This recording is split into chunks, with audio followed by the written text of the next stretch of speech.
Come on, let's go.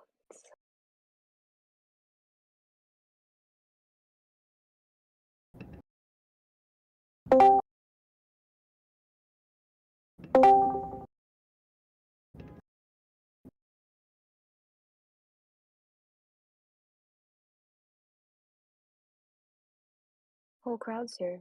Hey. Hey.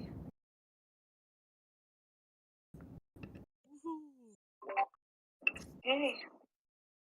Oops. Hey, Callie, it's like switching between the starting soon and the actual stream. Okay, there we go.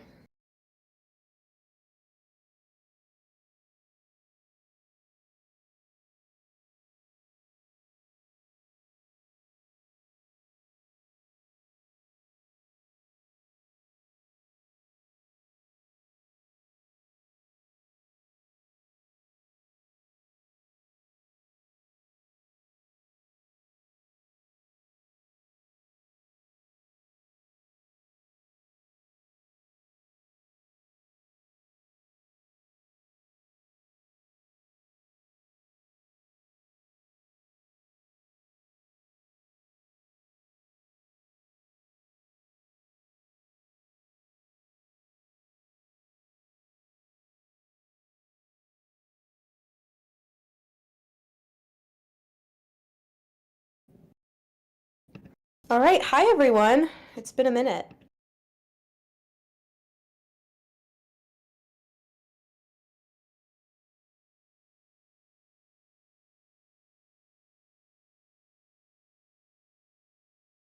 How's everyone doing? That goes for you people in the call too. Good. Come on, everyone, talk. I've got my water. That's all I've got. You're gonna need it. Wait, I have the last vestiges of a bubble tea. Also. Oh, I want I'll bubble drink tea. that. I just came back just in time from walking my dog, so feeling really good that I got active with that. And now she's just snoozing it off in her crate. So I get to enjoy the stream. Yay. Right, shall I get started? Go ahead. Fire when ready. Got a lot of people watching already, so Watch him pour in. I'm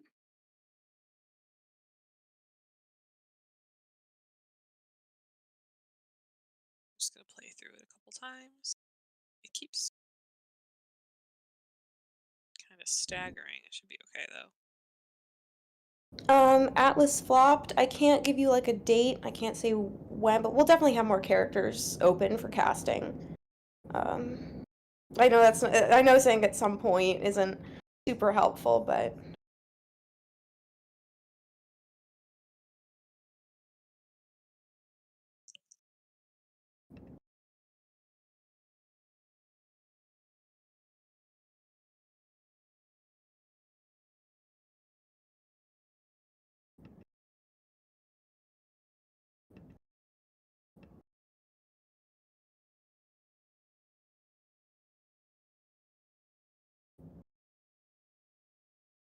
oh yeah, did you enjoy the Silent Thaw? I know that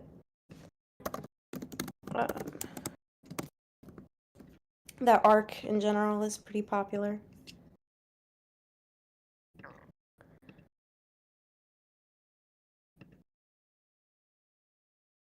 Rune is asking Casey Gothfrog if she's using which program she's using to animate.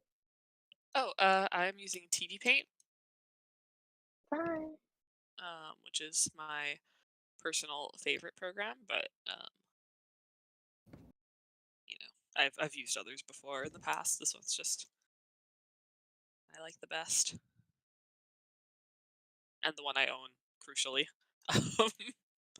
Yeah, you know, not to get too into anything, but for those who don't recognize my voice, hi, I'm Toon. I'm the head director of WCAnimated, and as long as I'm part of this project, we will never, ever use AI. Very anti-AI in this house, so that's not something you have to worry about with us.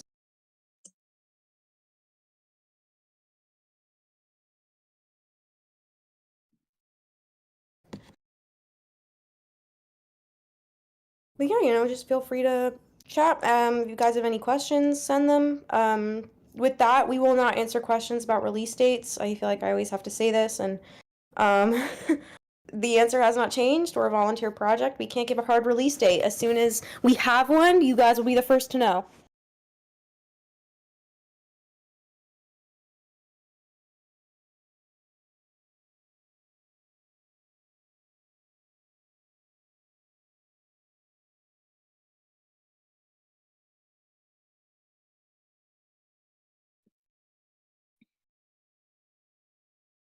Will there be any more design contests? Yes. Yes, we do plan on having more design contests. Clouded Rain, we're doing episodes.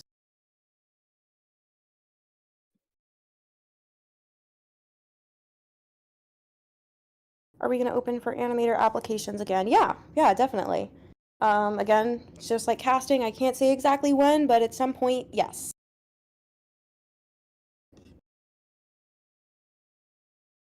Oh, Solus says you guys are one of my biggest motivations and inspirations to learn art and draw more. Thank you so much. Aw, that's so sweet. Oh, hi, Shadowheart. Oh, Shadowheart. I recognize the name from the patron server. Yeah.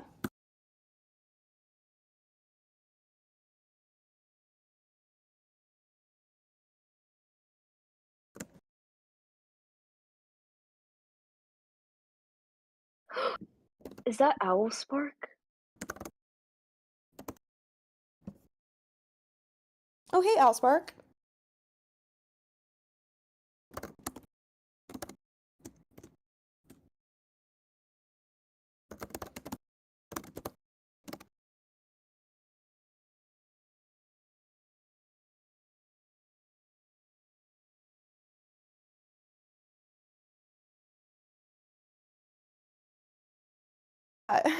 Storm, we're gonna definitely try and do more streams more often, so definitely keep an eye out for that.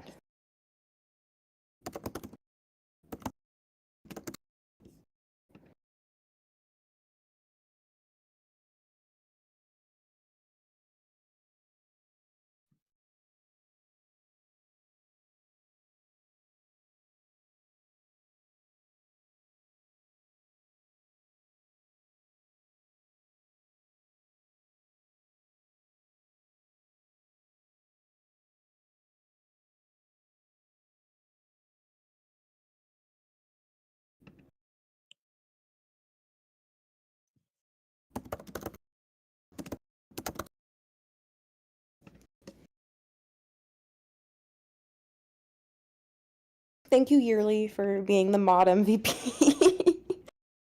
No problem.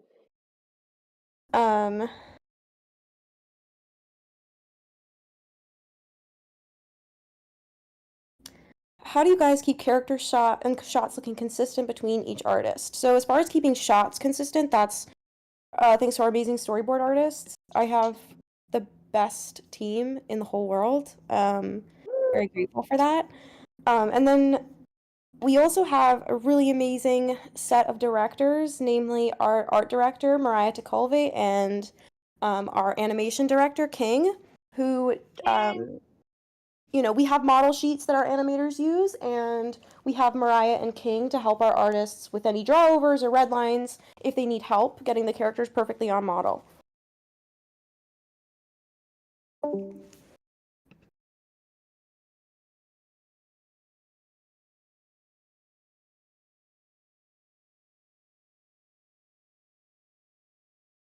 No worries at all, Siberiana. We're gonna be here a while, so, and we're gonna be doing more live streams in the future. So,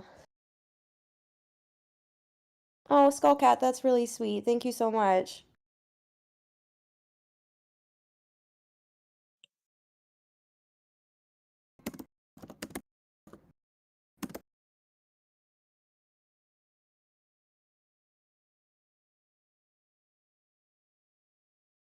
Thank you, Sunshine. That's really nice. It's hard. I mean, that's what I always tell people about running a project like this. It's really hard. It's a lot of hard work. And so, yeah, there's going to be some attempts that don't always work out. But we got very lucky. We have the right people. I have the most amazing team. And just, it's all come together really nicely.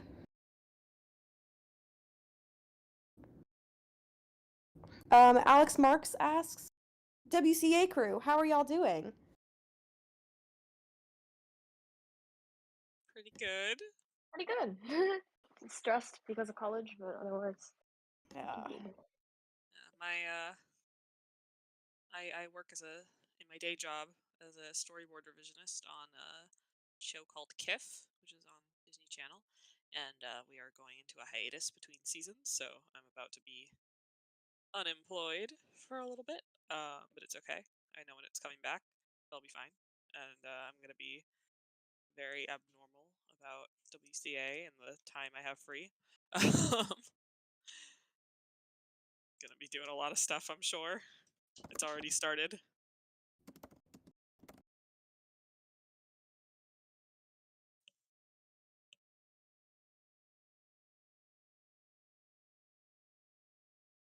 I'm also just good in general. I mean, I got a bubble tea, so. Yeah.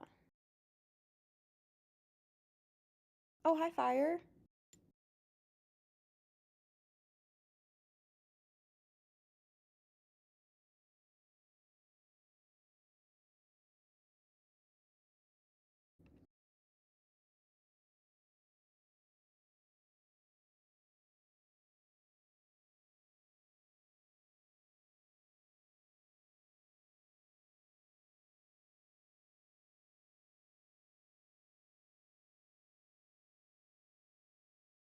Skullcat, yeah, McLeod told us when he had just finished recording his last book for the series. I mean, he's the best. He's been an amazing narrator, but we still get to work with him, and we have plenty of books to look back on that he voiced, but he is exploring a lot of other really exciting opportunities, so we're very happy for him, even if we're sad for us.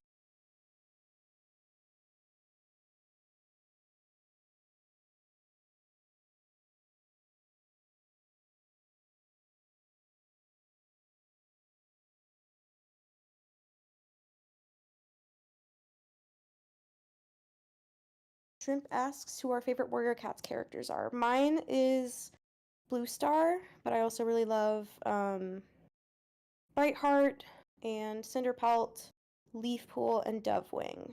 Those are like my top, however many I just said, 6, I think.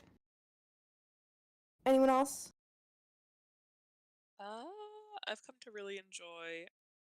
I mean, I always really enjoyed Cinderpelt, but even more after. Cinderpelt, best girl. I also really love Princess. No. Really? I also love Princess.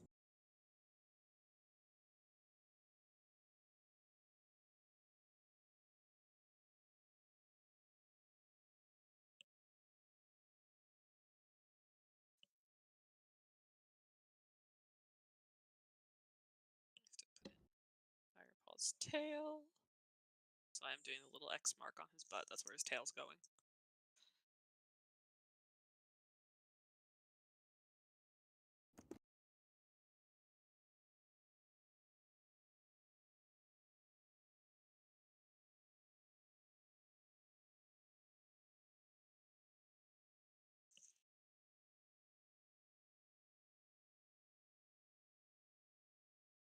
Yeah, I know you have to pay for TV Paint, but our animation director does swear by Krita, which is a free program. If anyone is on the hunt for a free program that will allow them to do animation. Yeah, I should mention that when I got TV Paint, I got it through the student discount because I got it when I was still a student. So if you are a student currently at, I don't know if it's just animation or art colleges or if this is broadly available, but if you are a current student, you should talk to your school and see whether or not they can give you a special code that will get you discounted TV Paint.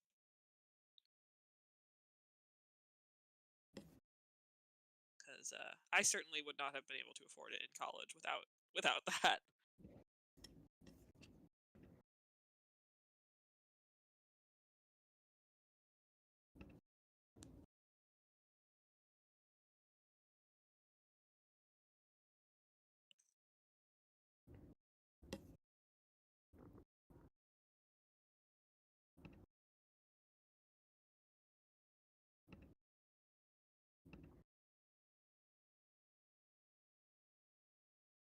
Oh, Cat Arts wants to know if anyone uses Toon Squid, is the program good for frame-by-frame animation?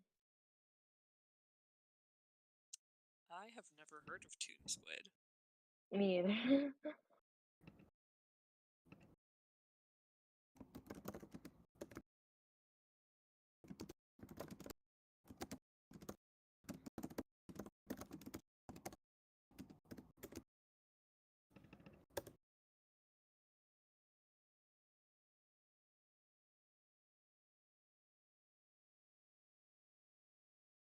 Our episodes are long form, so they range from like 30 minutes to 35, in that range.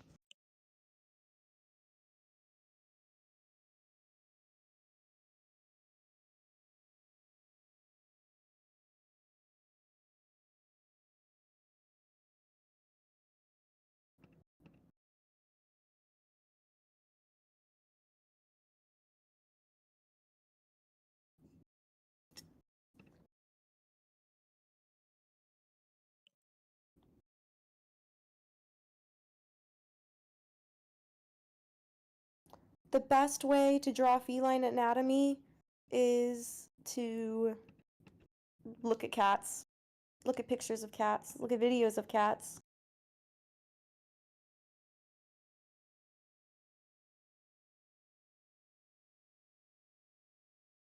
Bye, Storm. Bye, Storm.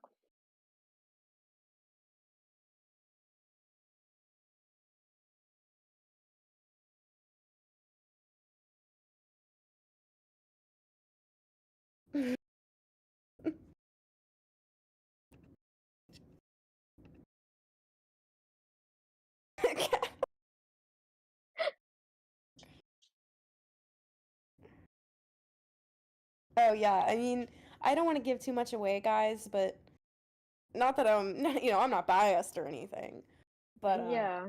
the episode is, oh my God, it's insane. It's beautiful. It's incredible. If I, had been a kid when it had come out, it probably would have been it would have fundamentally changed my brain chemistry. I'm in my 20s and it fundamentally has changed my brain chemistry. It's a really, really great thing we're putting together, if I do say so myself. What are we using for the soundtrack of the series? What are we going to use? Shiro, get in here. Hold on, I'm gonna. Shiro, where are you? Shiro. We have a really amazing composer, who I'm trying to summon right now. But they'll be doing the score, and it's gonna sound really amazing.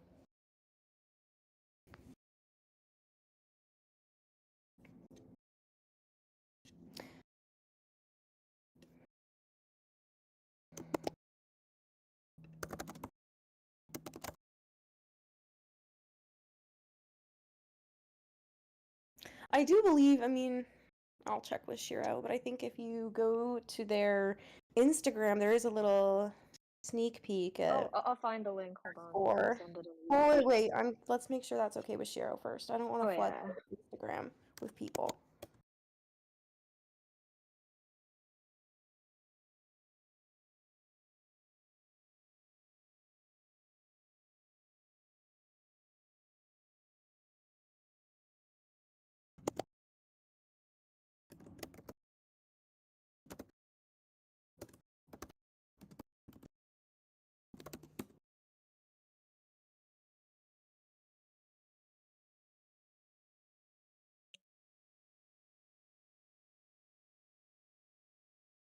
Oh, Spiritual Ham wants to know what's everyone's favorite villain in Warrior Cats. Hmm. I mean, obviously Tiger Claw. At least for me. For me, it's Maple Shade. I love me a good villainess. Oh, that's true. I like Darktail. Just he was a very intimidating villain. Tiger Star is a classic.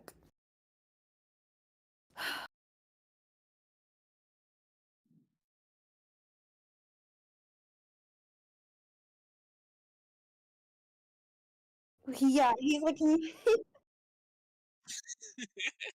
I remember, I remember you I remember us listening to the books together and um you being like, oh, is Darkstripe dead yet? When is he gonna die? That was really funny. That was great.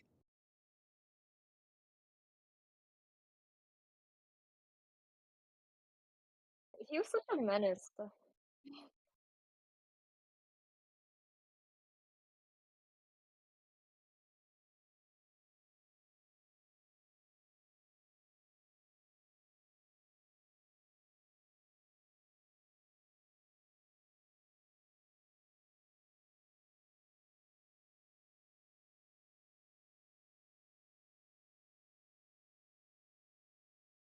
Fast. Do you guys play Roblox? No. No. What? Never in my life. What's Beefish? Roblox? I don't even know what that is. I don't even know what a Roblox is. My roommate and I have gotten really into this game over the past 2 days called Beefish, and the whole thing is you're just a fish and you swim around in the ocean and you eat other fish. She's more into it than I am, but she is playing on my Roblox account because she refuses to get one of her own. So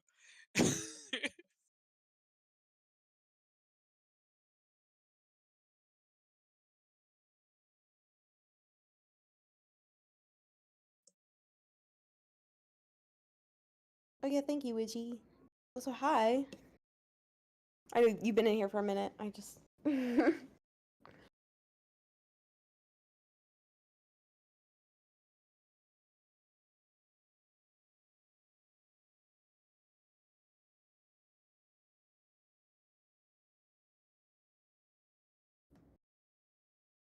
Yeah, I think you guys will definitely get some more looks at the episode before the full thing is out.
Do you guys do in-betweens during clean sketch phase? I've always done them after clean line art unless it's too hard.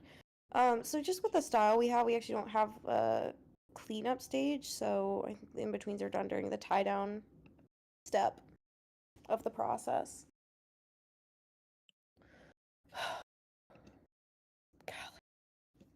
Callie! what is Callie doing? What's wrong? Did something happen? What is she doing? I'm just Oh my making god, sure everything's Shiro! running smoothly. Shiro in the chat. Shiro. Shiro. Shiro came into the chat just to lie. Oh my god.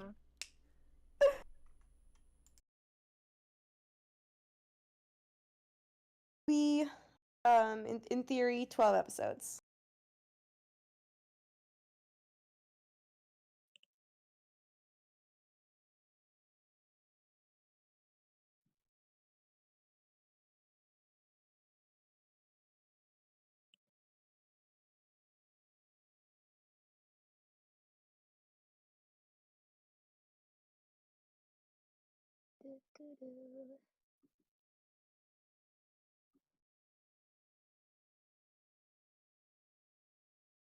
But yeah, I love the cat returns. It's definitely a very cute one.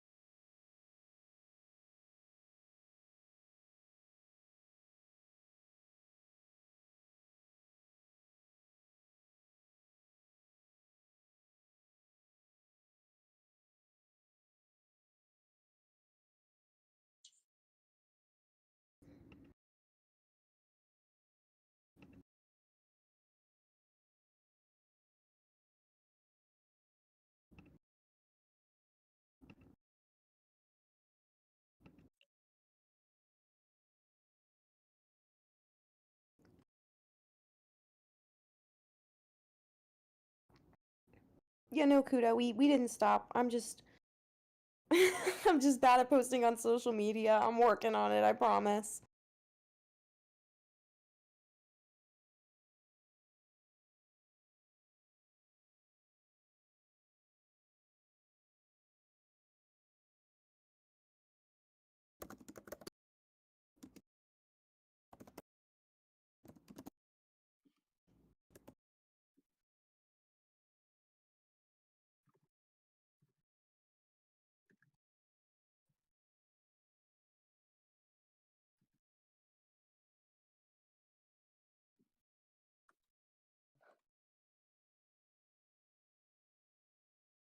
This is like a weird angle to do a lifted paw from.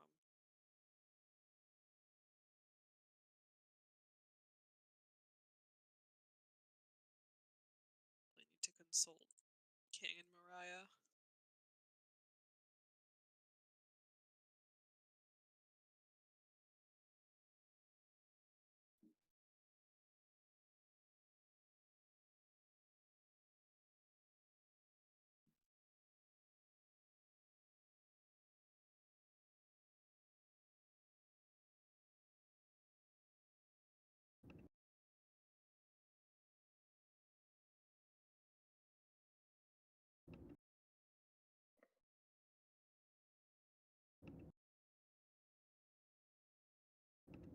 Hi, Connor.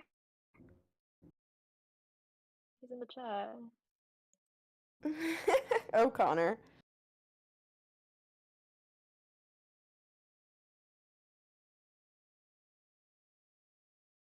Dennis, to answer your question, will there be other roles open in crew applications besides animator, for example, social media managers, screenwriters, production assistants, or other?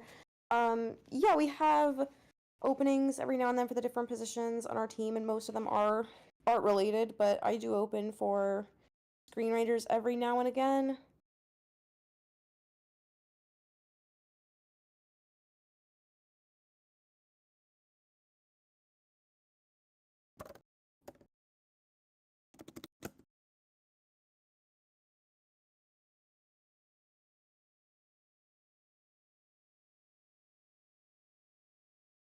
Oh, hi, Rosia.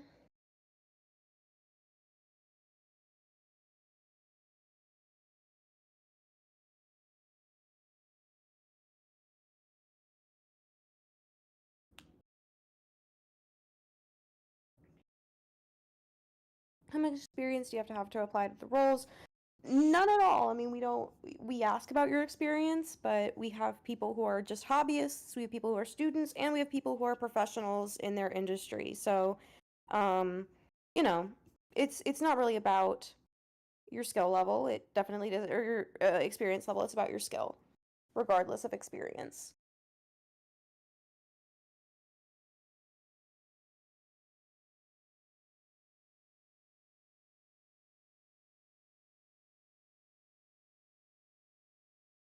Yeah, I really like teaching screenwriting, so I that's one where I definitely like to kind of take people under my wing, so to speak, and I'm a little a little bit lenient if I see someone who has good instincts and wants to learn.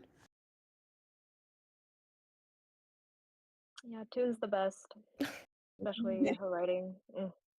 Thank you. I could not do it without everyone else on this amazing team. I know it sounds corny or cliche to say. I adore all the people I work with.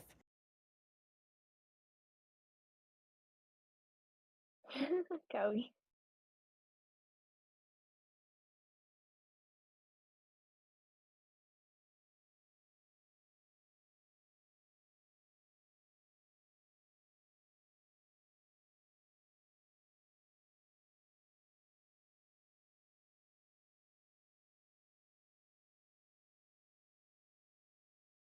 Oh, thank you, Rosia. I appreciate that. Oh, Widgie, you guys are making me blush. Oh my god. Widgie's a really great artist. I don't always have time to respond, but I see their work in our Patreon server all the time, and it always makes my day. Yeah, if we could find a Japanese dubbing team, we would love to have a dub. I would love to have dubs of all kinds of different languages. We'll definitely have subtitles in a lot of different languages. I'd love to have dubs if it's possible.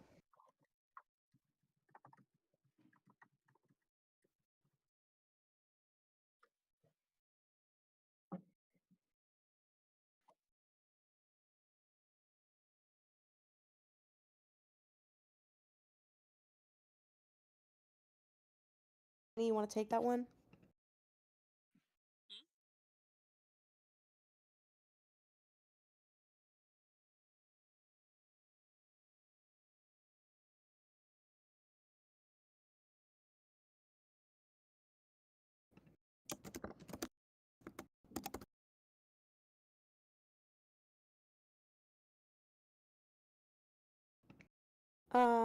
Happy to answer your question.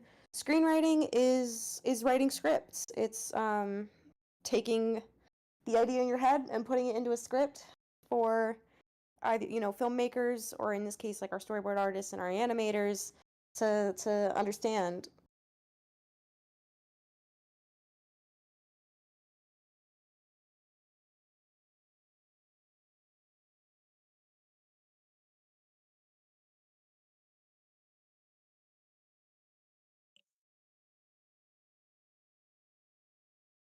So I don't know exactly how. I know that YouTube has like a feature to add other audios for dubbing. I'm not sure how well it works, so we'll either do that or we'll have um the episodes probably in playlists with different dubs here on the channel, but they will be on the main channel.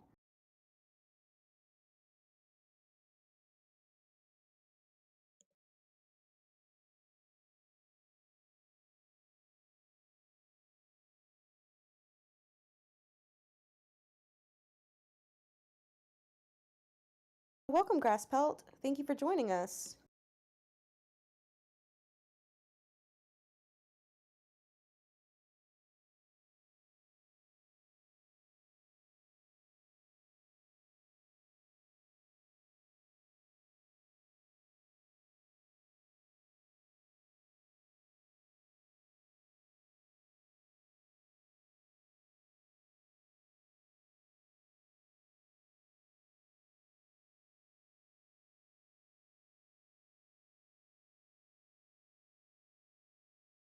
Oh, if we're doing translations, we'll be getting native speakers to do our subtitles of any language we have the episode translated. Go! Thank you, Para Animates.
I have great news for you, Michelle. We have aged up versions of all the apprentices. They will age throughout the series.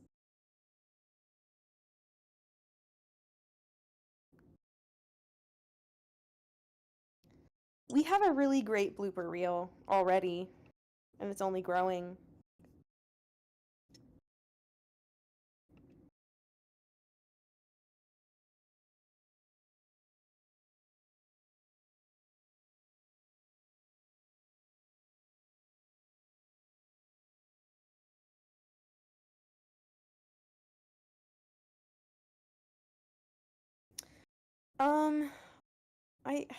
I'd have to go find it.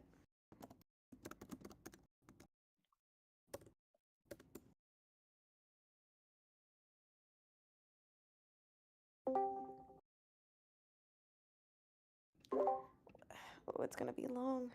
Cause I just went and found one, but it's like a minute long, and that's only one scene.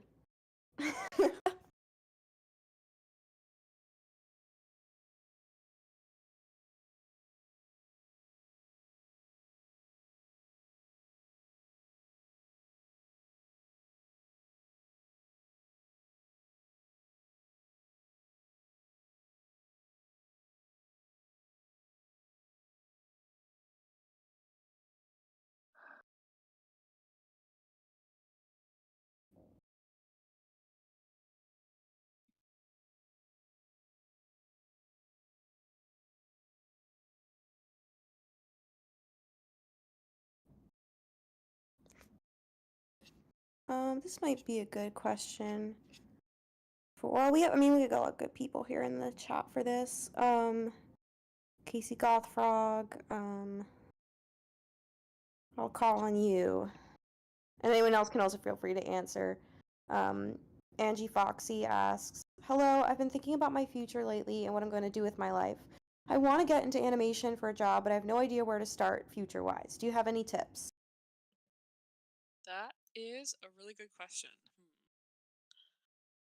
I would say biggest tip is to make stuff and put it online and show people about it. Like, this is hugely hypocritical of me because I tend to be very shy about showing some of my work, but no one Oh, is going. King just got here. Another great King! person for this question. Hi Yay! guys. King. Time then. Hi, King. Um, but I was saying that there's no one will see your work if you don't put it out there, and you aren't going to get better at making things if you don't practice at them. So join projects, find exercises that people do, like even if you don't want to go to art school or can't afford to go to art school, or uh,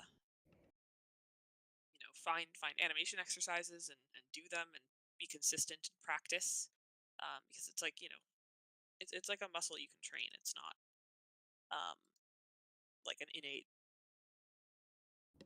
skill you're I'm born with. I'm gonna repeat the question really quick for King because I know that King gets this question a lot and is just a wonderful person with Shocked. yeah. So everyone say hi, King. King is our incredible animation director. Without her, the project would not be possible. She's amazing. The question was from Angie Foxy. Okay. I've been thinking about my future lately and what I'm going to do with my life. I want to go into animation as a job, but I have no idea where to start. Do you have any tips? Oh gosh. Well, everything, I think that was Casey I heard. I didn't see the name, but it sounds like Yeah. them. Yeah, everything Casey said is absolutely right. You can learn this on your own. In fact, the entire Warrior Cats animation fandom has proven me. I said that for years, and then I got into the fandom because I actually saw people doing the exact thing I said, which is if you just start animating and you just do it, and even if you don't know what you're doing and it looks like crap at first, you just keep going. Eventually, you end up getting pretty good at it and learning as you go and meeting more people and getting involved and going, oh, hey, this person does it this way. Maybe I'll try that. And I've actually, if you go through some people's channels, you'll see like their previous work and then what they did later. You'll see that improvement happen. So absolutely. I will say the animation industry is in a rough spot right now. There's not a lot of work out there. So this is a really weird time to be answering this question. But it's absolutely something anybody can do on their own. The main barrier to entry would be is if you have a computer, that helps a lot. But you can technically work on paper if you absolutely have to. But if you're on the stream, I'm going to assume you have some kind of a tablet or a computer. And that's really the only thing you need, that and YouTube. And then a lot of it is just a lot of hard work and research. So if you're on your own and you have no one you can ask questions to, then it is going to be frustrating because you're going to try to animate something and if it doesn't turn out right and you're not sure why and you have no one to ask, that's a very frustrating thing. But if you guys ever want to, message me, I'm on Twitter. I'm on Blue Sky as well. I think I'm King of Cabbages there. I'm always happy to talk to people and help answer questions because I know how difficult it is to find information about animation specifics online. It's very easy to find tutorials and how-tos, but I'm always happy to give feedback and talk to people. I'm also around on Discord. But yeah, just draw every day, animate every day if you can. It's better to do 5 to 10 minutes of drawing or animation each day than to do 3 hours on Saturday or 15 hours on Saturday. You learn a lot better if you're doing it a little bit every single day. And talk to people, get involved with things. I mean, this Yeah, project is an Absolutely. example of things of something that's just been really Oh great yeah. for meeting people and networking. But yeah, I mean, I saw you saying that it's like the social part that you struggle with. Yeah, and actually a lot It's a like lot of it's people will say, oh, I go to try to practice and then I put it off and I get distracted and I can't do it. Being in a group project will force you to finish things because it's not just you finishing it, but somebody has asked you to do something. So like, hey, can you animate this shot? Or if you're in a map, can you finish this? And you'll do a little bit better. And the nice thing is it's online. So if you're a little bit socially awkward, you can just talk to people online. You don't have to talk to them in person. So that can help for some people. I don't know. I do always emphasize. I think people skills are important too. I mean, this is a collaborative They are, industry. yeah. Just, I Definitely mean, you work know, on that. it's hard. People are hard, but I Yeah. mean, even if in small doses, you gotta learn to love people to be in an industry like this. You do, and you do eventually work with people, and the more confident you are, the easier things are going to go. And if you're not confident now, that's just like drawing. If you can practice a little bit each day, and try to do a few things that challenge you, every once in a while, maybe, go to a party or whatever that you were thinking of avoiding and just go and talk to people and engage, go to the store, talk to the clerk, ask them how their day was going, little mini challenges like that. That's kind of how you can improve your social stuff, along with improving your drawing, because that's only ever going to help you is if you're, a little more confident. And you may never be like completely confident, but you can be more confident than you are today if you work at it. Yeah, and I mean, I think that joining collaborative projects like maps, like like people will put out calls for like animators for student films, for just like regular films, but maps are probably the most easily accessible if you're Yeah, Warrior absolutely. Cats fan. You are spamming, we're gonna have to like put you in YouTube timeout. But Just a warning.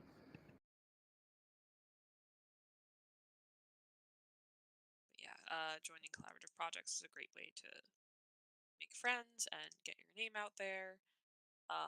Because like for animation as an industry, like a lot of there are some of us again in here that are hobbyists, and some of us who are working professionally, and I think that's been the case in a lot of maps I've joined too. Like one of my friends once put it, animation world is the size of a fishbowl. Like I'll It join a really map is. sometimes, and like one time I was at work, and a coworker, I had mentioned Warrior Cats in call because I had to draw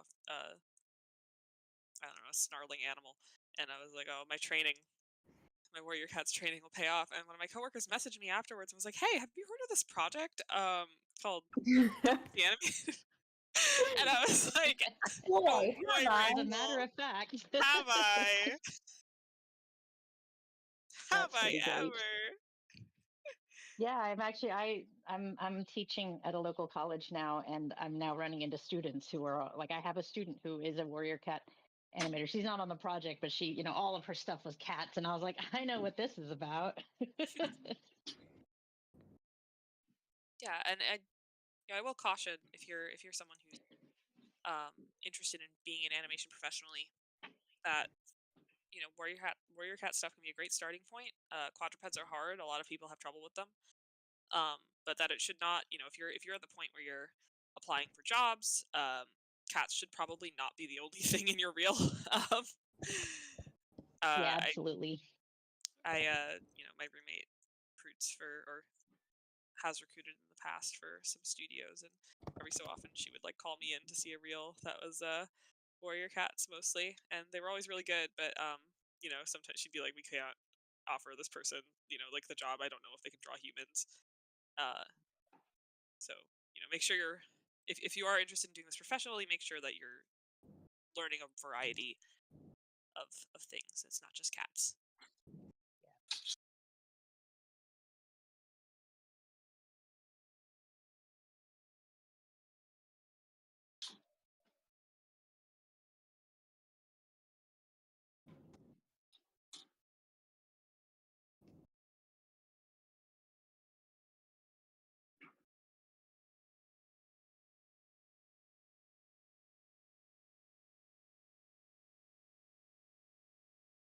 Oh, Firepaw. He's so cute. Just a little guy. Adorable. I'm doing like Um, pseudo on model now where I know I'm going to have to make adjustments, but I want it to be close-ish.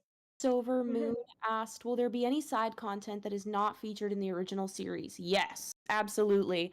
There's gonna Yeah. be, you're gonna see stuff that was there. You're definitely gonna see some things missing. I apologize, it had to be done. And you're definitely gonna see some stuff you've never seen before. There's gonna be new scenes, new content, and I will say what you should expect is that the episodes will be less and less canon compliant as the series goes on. I admittedly was not like fully in control when the project first started. But now that I have the reins, I definitely love to have my writers play a lot more, and we go pretty crazy, and I think it's really going to pay off. I find myself going back to our scripts very regularly. Our writers meetings are some of my favorite things to do in the project overall. You guys are really in for a treat. I also saw a question from Creator. Do you have advice on how to commit yourself to a big project like this? I've always wanted to adapt my own writing into something, but I don't know how to take the leap.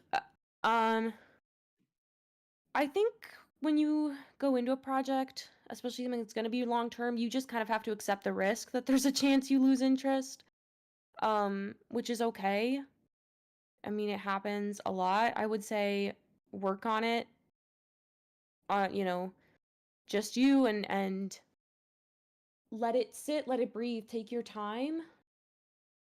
And that way you're not just like doing it in a short burst and then losing interest or burning yourself out. But you just kind of have to accept the risk, accept that that's just kind of how art goes sometimes, and decide I'm gonna do it anyway.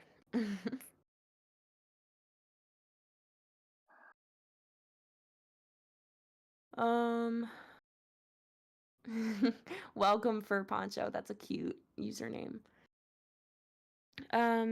It's pretty dark. Ultima, why are you changing things?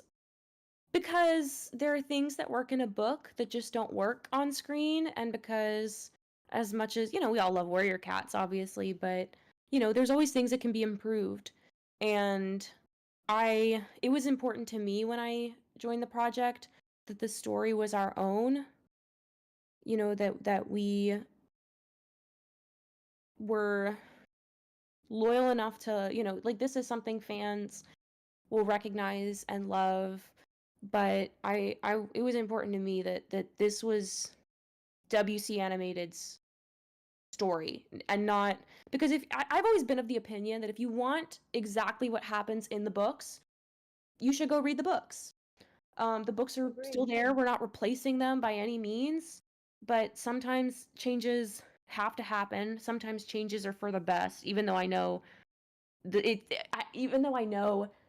word for word from the book sounds like a good idea, it usually isn't, and that's why any adaptation changes things. Yeah, I I feel will like the say, average reader has yeah. oh, sorry, go Sorry, ahead. go on. Oh, I was just gonna say, I feel like the average reader, like, especially since, like, we're used to, like, shows and movies lately, like, changing the original from what we liked, and so everyone's like, "Oh, it has to be, like, word for word exactly the way it was, in the books." But then that's very different from how it actually is in real life, especially from, like, a screenwriting perspective. So, yeah. There will be a lot of changes, Yeah. but they will be good. And I've seen, I've seen the changes myself, of course, from being on the project. And I will say that the changes that are made they're not just done willy nilly. Like, they're usually changes that are done and continue to be in the spirit of the book. So very much done by fans, for fans. And so any changes were to try to adapt and improve the material. And they were never done as like, well, I just don't like the book here and I'm just going to change. Like, we really thought about, like, well, who is this character and what are their motivations, and what is the point of this whole scene or this part of the story, and then that, all of those decisions go into the changes whenever they are made. Can impatient people animate? Well, I have ADHD, if that helps. It's funny. I think it depends. Some people don't have the patience for it, and that's okay. I always encourage people who think they're interested in animation, before you go to college, before you do anything else, sit down and try some animation. You may discover, wow, I hate this and I don't want to, this takes too long, or you may discover, I love this. I can't concentrate on much, but when I sit down to animate, the time just disappears. So, if you find out that about yourself, and even if you're impatient about other things in life, you may have the patience for animation, and try different kinds of animation too. Cause, like, I tried stop motion once, and I love stop motion animation. I love to watch it. I think it's incredible when people do it. I tried it once in a class and I hated it. I was like, this is not for me. I can't do stop motion.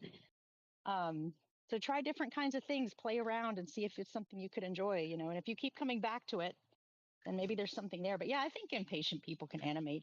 Just not every impatient person's going to want to do it, but some people will. I saw someone asking if we'll reference SSS at all, SSS Warrior Cats. There's definitely a reference to it in there. I'm sure people will point it out. It's not subtle. But you know, obviously we're very different. Our project has a very different tone than SSS, but we recognize fully and truly that, you know, we are standing on the shoulders of giants, especially something like SSS. Actually, fun We're fact. all massive SSS fans, by the way. We all love it. Our Awesome. compositing director was actually on SSS back in the day. So there's actually Oh, that's right. who worked on SSS Warrior Cats working with us all these years later.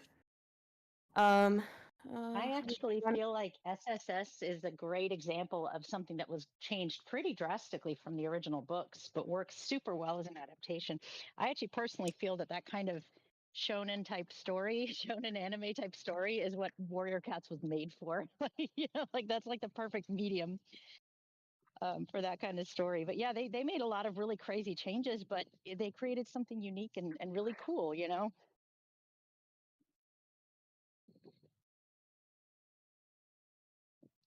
Oh, I also saw someone asking about our episodes.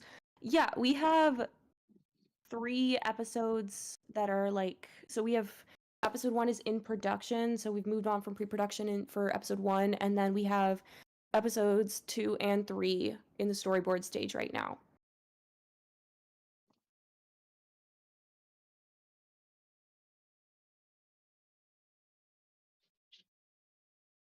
Yeah, I feel like it's so hard to be a fan of something like this because you don't always see it, you know, but from the inside, like this project is really clipping along. Like I've never been part of a volunteer project like this, but it's so like we're just constantly making progress. It's just a lot of work, so it's going to take a while.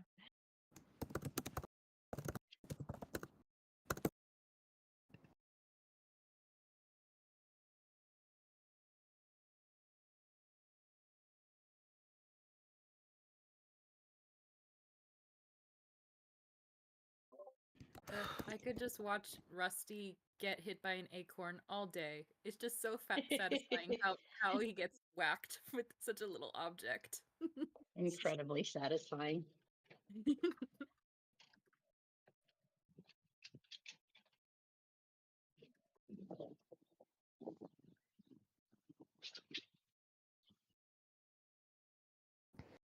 Patting myself on the back too. I mentioned this in when you posted it, but when I first came on Warriors, I think it was one of the first assignments I did.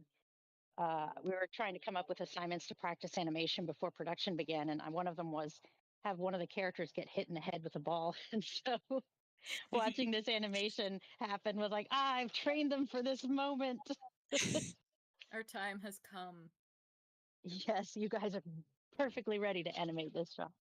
I will say I don't think I actually did that assignment. Oh no! Well, then this is why we assigned it to you. You know, you didn't do it, now it's coming back to haunt you. That's right. Um, One way or another, you gotta do it. I've been waiting this whole time.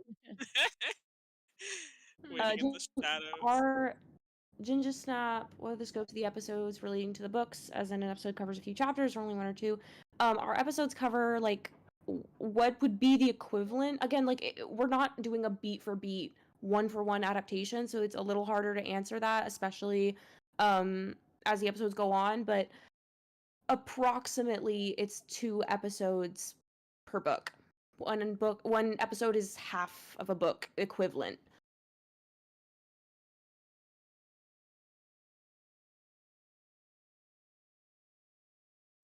Will there be non-canon ships in this adaptation? Absolutely, yes. I have some personal favorites of mine that will be making an appearance. So Let's go.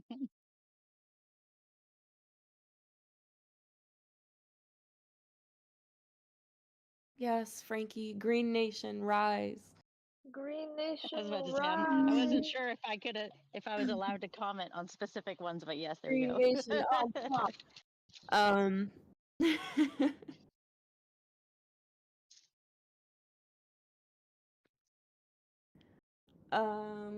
Will you any other arcs if you finish this one? That's in our FAQ, but I'll answer it anyway.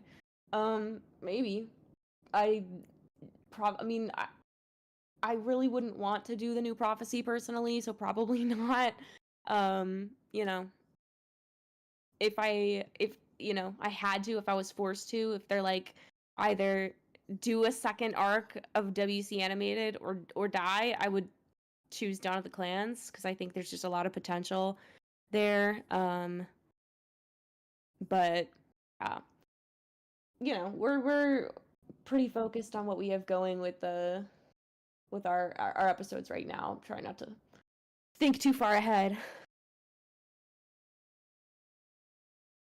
Oh, 안녕하세요 to the Korean fan in the chat. Yes. If I may ask, what is the age you need to be to apply for a position? Is it a problem that I'm German? I don't speak perfect English. I'm just curious. No, that's not a problem.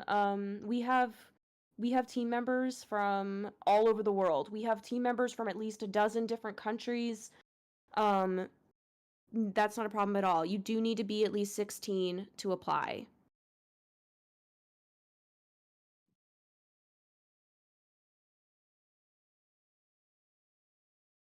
Skylosaurus, you will see him. At some point. I'm not saying it's gonna be soon, but you will see him.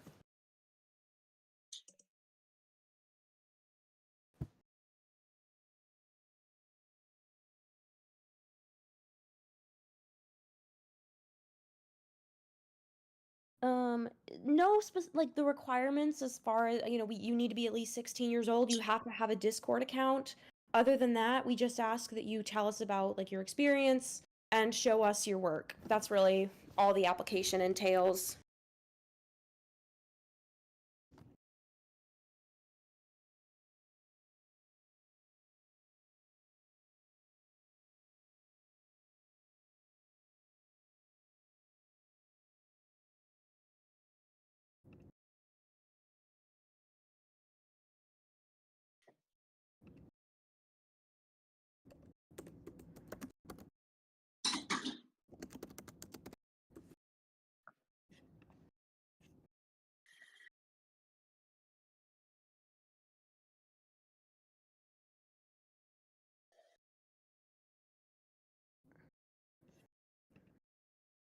Oh, I wish Mariah were here for that question, but I will do my best.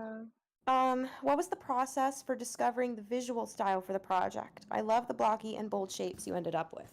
That's a really great question. I love talking about this because it was so much fun. Just a genuine joy to kind of see it come together. When the project started, we explored a lot of different styles. We did studies of like existing things. We, looked both at, things put out by studios like Cartoon Saloon and Disney. And we also looked at, of course, the Warrior Cats fandom itself. And there were a lot of different ways this project could have looked. It's really interesting looking back on those. And we ended up in the end we had 4 distinct style pitches. We had a few artists work on a pitch for the style, and then we weighed the pros and cons from there. We had one style that it was like, this is a great style, but it's really hard for other artists to replicate. That was the feedback we were getting. So, we had to eliminate that one for that reason. And we just kind of went until we settled on this style that was developed by our art director, Mariah. And the style kind of just blossomed from there as we continued production.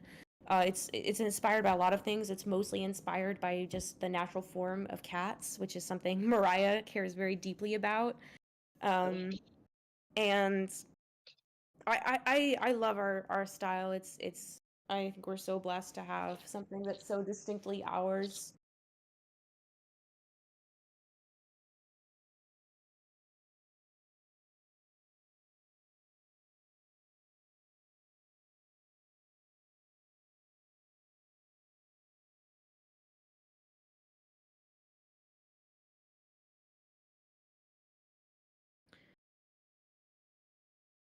Alpine, I definitely think it would be cool at some point to put them out there, to put the style pitches out there and just say like, here's what WCA almost looked like.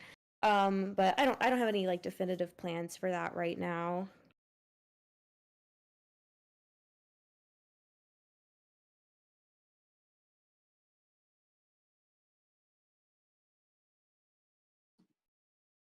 Sorry if I missed anyone's questions. I got distracted. Ooh, Henwish asks, do you use any live references of Cat's movement to help with animating? Yeah. Yes. Yeah.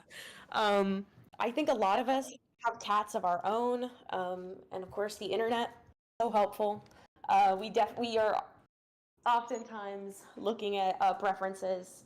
We actually I think of a specific shot that I really had King, myself, and Mariah scratching our brains of a cat running at a very specific angle. And we're like, Oh what does God, yeah. it look like? And it's fortunately we had a Yeah, good we had Fire, who's here right now, is very, very gifted and very skilled animator. I had a great foundation, but we're like going back and forth on this one, and we're like, we need to find a video of a cat running at this exact angle, at this exact speed. yeah. Yeah, I'm always looking for stuff when I do feedback too. Like I'll be like, oh, this isn't quite looking right, and then I'll look stuff up online. Like, what does it look like when a cat does this? Or usually it's cats we look up. I think once in a great while I don't know, be like, reference human acting, but we're also, because I mean the characters are anthropomorphized, but we always want them to still feel like a cat. So I know we had a cat that was grooming itself and having a conversation at the same time. And so we were really looking up like how exactly does a cat move its paw when it's, what is it doing when it's like pulling its paw over its head. And then I noticed, okay, they lick their paw and then they pull it over their head. They're kind of like, cleaning their fur up there by reaching up with their paw after they've licked it. They're really like analyzing what's going on, so it can really look real and not just like this kind of generic, like, oh, just make the paw move around and people will get the idea. I think like a really good example is there's an amazing tiger claw animation by one of our animators' son, and although admittedly I don't have that much experience animating cats, if you watch, Son got a very good detail in there. If you watch that animation of Tiger Claw, which is on our Twitter, it's on our Instagram, Tiger Claw's back paws place exactly where his front ones do when he's walking, which is how cats walk. So it definitely we reference real life a lot. I will be right back. I'm gonna refill my water. Give me 1 moment. I'm gonna write a little BRB. If this will actually work, hang on. Okay, it won't let me do it for some reason. I'll be right back. All good.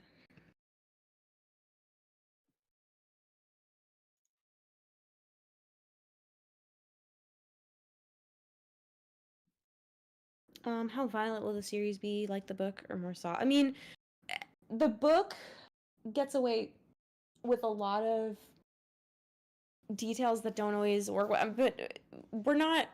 I wouldn't call it soft. I mean, it's not gonna be like crazy blood in your face gore by any means, but But we're not going to be Disney clean either. Like with where Disney is like afraid to show blood even, and like, yeah. yeah, with where we're at, we definitely have blood and on screen. Yeah. I'm trying to think. I used to say arcane, but I can't remember Arcane. what else they might show, because I remember they had lots of blood, but they weren't gratuitous.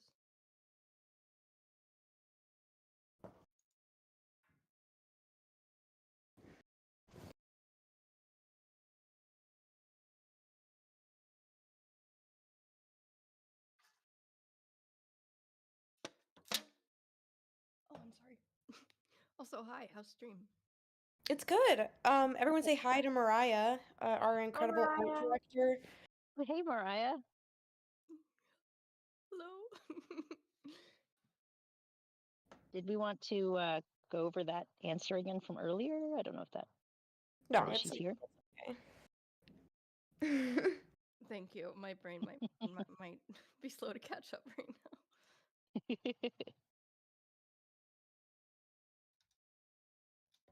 Advice would you give to someone who's thinking about making an animated series? There's so many things I could say. Don't do it on impulse, for sure. Sit with the idea for a minute, especially, when you're making something like an animated series, you're going to be involving other people, so I would say, try to make sure that this is something you can see yourself committing to. And I always say pre-production is your best friend. It takes a long time. I know people want to get to the fun stuff, the actual animating part, but pre-production is your blueprint. If you don't have a strong foundation, the whole thing's going to come back to bite you later. And beyond that, just manage your expectations. I think is like it's not like a fun one to hear, but it's good to be realistic about what's within the scope of your abilities. And that means, like, you don't have to make a whole full-blown animated series. Make a short film with some friends. Do a proof of concept trailer. I mean, start small and build your way up, because it is a learning process, and no one is born knowing how to do these things, but it's gonna help if you don't throw yourself in too deep before you even know how to swim. I'm gonna add to that because that was gonna be my advice too. Honestly, I get it. Like a lot of us people who are into animation, that's what that's like probably 90% of what I hear from people who want to get into animation. It's like, I want to make a show. One day I want to make a show or film or something. And honestly, that's great. And you should want to do that and you should do it. But you should start extremely small if you have never actually completed anything. So if you've never finished like a 30-second short, like even just one of those YouTube meme shorts, like it can be, or something that you throw on TikTok. If you've never even finished something like that, do like 2 or 3 of those, finish them, color them, put the audio and everything, get everything going, release them, and then do a few of those. And once you got those under your belt, do something that's longer. Maybe do a short film that's only a minute long and is very minimal animation. Pick a style, work on it, develop it. And then once you get that under your belt, then go, and from there you're going to start to get a feeling of how long this stuff actually takes. Because a lot of people are like, I want to make a series, and they've never even done it. Now, if you've already done all that stuff, then go for it. But like, if you haven't, I really, really feel it's important to do that and get a sense of how long this stuff takes.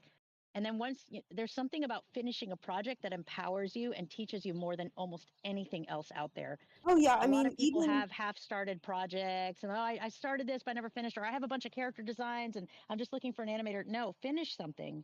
Even if it looks like crap, finish it. You do it yourself, finish it, and then you might even know, like, all right, I'm really good at designing characters, but I'm terrible at animation. So next time I'm going to hire an animator, or next time I'm going to hire a designer and I'll do the animation. You'll start to learn these things about yourself, and that's going to be so much more powerful. Even within this project, which, from the moment I joined, the plan was to do a series, that always felt like a big, intimidating, impossible, I was kind of bored during the pandemic, and I was like, whatever, like, probably going to go the way of every other Warrior Cats project, let's see how this goes.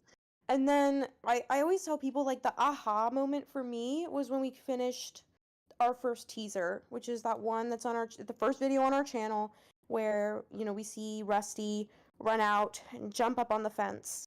That was such a special moment for me, because that was the moment where it just, like, the light bulb went off and I was like, oh, we have something, we can do this.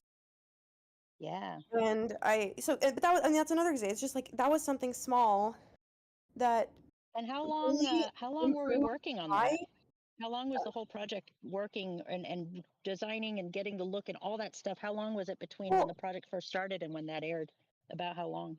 Probably, I think about almost a year, because that aired in September. That went up September, and we were founded November the previous year. So it was almost a year. So and that's like something I thought it was something like a year. I just wanted to bring that up to be like, hey, you see somebody just throw something on YouTube and you don't always see the backbreaking labor and then the time that it took to get it to that point. And we're a crew of like, I don't know, a few hundred or whatever, and not all of them were working actively on this, but like it took all of those people to get to that point. Even the people who did Right. designs that never saw, the light of day, but they were still on that process of discovering all the mountains of work that we did just to get to that point with a full crew of people. As much as I know it can be frustrating for fans who just want to see the thing. They're like, come on, like, why is this taking so long? Just put it out. But this does take a long time. Even Yeah. professional If you productions want it to with a be good. full, well, with a full paid team, animated movies or series take years. Even with Yeah. people with a whole crew of people Who are who are full-time paid getting to work paid, on it yeah. full time, it takes a long time. I know it's like it's frustrating. I understand that. But we are making incredible progress for what we are. I was actually amazed. But by like when we entered production, I was like, it's actually kind of incredible that we're on this timeline. But I mean, with this project, I think taking our time has been to our benefit, and it's gonna show in the final Yeah. result. It really, really is.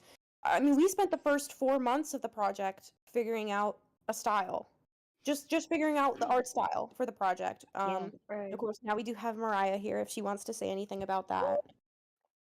I don't know. No pressure, Mariah. We spend a lot of time on like the foundation, making sure we have that's like super incredibly solid because we're all doing this on our free time. We we always lean back to that foundation basically, and yeah, that takes a lot of time. And of course, you want your style to be like unique, and so you're not gonna rush that, right? I'm glad we didn't. That was something I said right before you joined when we were talking about you behind your back. Um, I said that I'm just like I'm so chuffed that we ended up with a style that is so distinctly ours. And you really did such beautiful work. I mean, this project would not exist without you. Oh yeah, absolutely. This is unrelated to anything, but I'm having some technical issues with this file specifically. I'm gonna close it and try and open it again. Okay. It will not let me draw or move anything on it, even though it will let me draw on a blank file. So I don't know why. You left it Anyway. alone All right. too long. Let's try. Let's see It what started happens. moving. But yeah, the cool thing about finding a style is that if you really just go back to the source material, which is reality, there are so many ways to interpret it. There's so many ways to like come up with new styles. So if you're trying to do that to yourself, just like do studies, try to understand how you feel about a subject, and take remember that it takes time and practice and drawing over and over and over. Yep. Yeah, and with style, a lot of people tend to focus on it. Like, I need to develop my style. Just start drawing. Like Style? I was saying, the studies. Like, go find the stuff you like. And yeah, if you want to draw anime. But like, study stuff. Mix in some life drawing and art studies that are not just anime, but like. Lots of people come up by learning art styles from copying other people online. And of course, I don't mean copying and posting, claiming it as your own, but just copying it to study it and learn about it. And then Style your is a style lie will sold begin by to big art. emerge on its own. Yeah, It's I mean, working master studies. again. Yay! Yay! I don't know why it decided not to let me draw. Style is a lie sold to you by big art. I move my mic closer. Strong. Do what you gotta do. Yeah, I mean, with the studies, I usually. disagree. Style is a thing. It's just not something you need to develop. Well, that's It what I'm will saying. Is come. like You people just like start I need my drawing and it'll style. I'm like, happen. well, and people get obsessed with having like a consistent art style. You don't need that. Yep. Just draw. No. Draw the way you want to draw. Start Your drawing. style should evolve, and It will your come on style its is own. a shorthand for how you like to draw things. That's fine. That can Yep. change. That can look however you want it to look. There's no right or wrong way. Mm-hmm. Yes, guys, we're not dead. I'm just bad at social media. I apologize. And a lot of us would rather just spend time on the project instead of work on social media. Ugh, they should pay me to do cats full time. That would be amazing. I'd do it.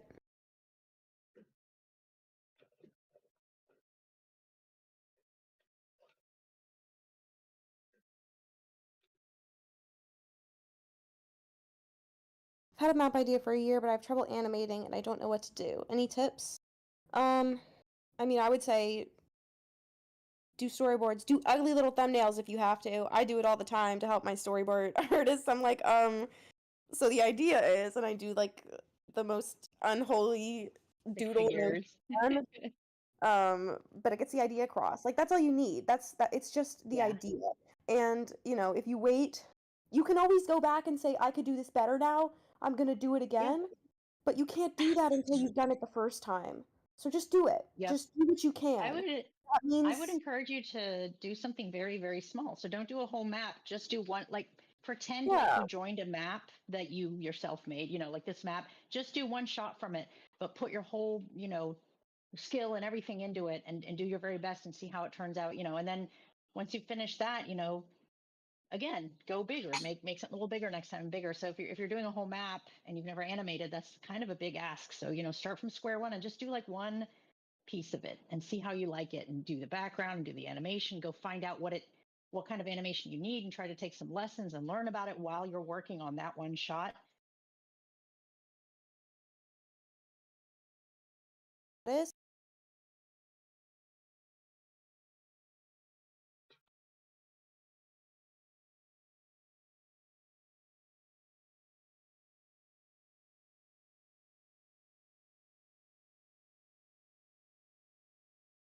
By the way, for anyone wanting to learn animation, I always recommend both Toniko Pantoja and Erin Blaze. I think Erin Blaze's course is a little cheaper too, but they're both excellent like beginner animation lessons that you can download and just learn from.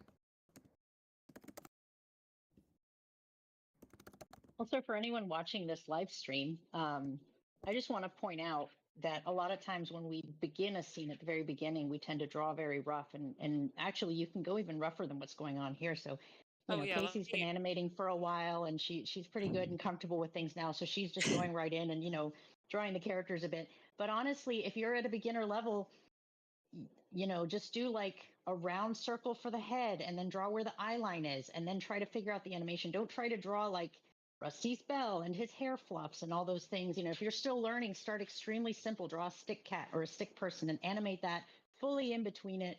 You know, get it really good, get your timing and everything. I actually have to tell my students this all the time because they always want to draw, you know, straight from the model sheet, make it look exactly like the character right away. And the problem with that is you end up with a lot of really beautiful drawings that don't animate well. Animation is a separate skill. So if you're trying to learn, you know, work out with stick figures and stuff, and then go in and, you know, and add the details and stuff. I'm gonna show, you know, this Rusty walking has been a really difficult thing in this shot. I'm gonna show all of my iterations here. Like that was the very first one. Very rough, very jittery, doesn't move right. Another that's rougher, but still isn't what I wanted. There's literally like 8 of these. Tried to clean that one up, wasn't happy with it. Another, actually I think that might be the same one, just lower opacity. You know, going over it again. Like, that's not an animation, that's just a reference. Here I did a little one up here. Thumbnails. Yeah, to try and actually like get the motion, like where because his feet are cut off here, and this is not a program where I can draw outside of the canvas. If you want something like that, Toon Boom is great for it, but Toon Boom is really expensive and hard to learn. I mean, I know how to use it because I was trained to use it at a job. I'm learning it now, and I'm finally getting it, but it's taken me a couple of weeks of actively working in it constantly. Exactly. It's definitely tricky. Yeah, it is not an intuitive program, and it's expensive, and I don't own it. So, you know, so if I'm drawing a character and they're, you know, like if I'm drawing Rusty and his paws are outside the frame, I can't, you know, physically anchor him the way I might in a program That's where so you know, weird. Yeah. that's Ooh, an option. hey Scott, are you able to be on mic? Hello. Hi Scott. So I just wanted to ask, I know what I look for when I'm saying like the no or the maybe when I'm doing preliminary review, but I want to ask someone who is obviously very skilled in compositing like yourself. We have a question. When you guys review applicants and portfolios, what do you look for in compositing? Ooh, Oh. that's a good question. Ooh.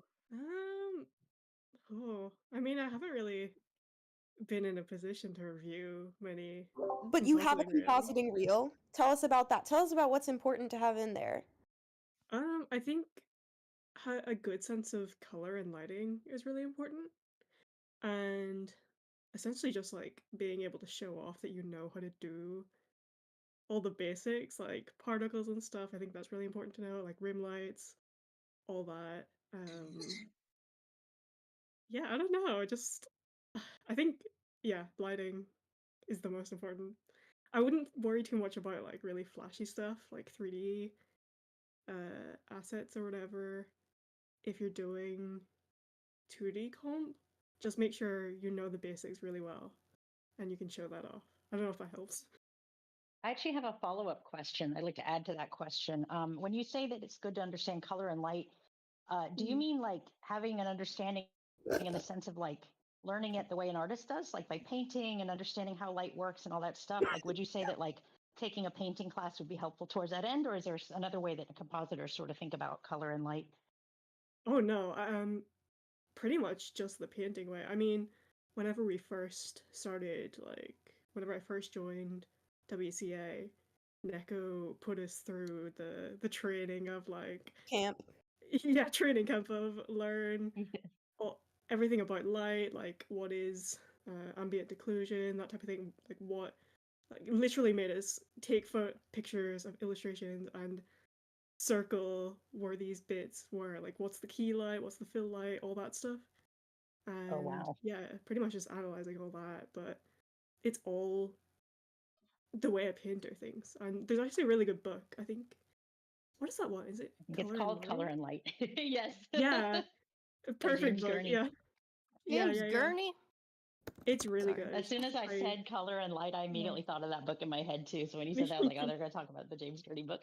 Yeah, I really recommend Well, that. I've always felt that when I hear you guys talk about this stuff for compositing, I always think, oh, wow. So, you know, like going out and doing like plein air painting or like finding an image of like a really pretty landscape and bringing it to the computer and trying to emulate it and copy it. Like, I feel like that would all be really good. Well, we have a great sort of learn. I have good news, people.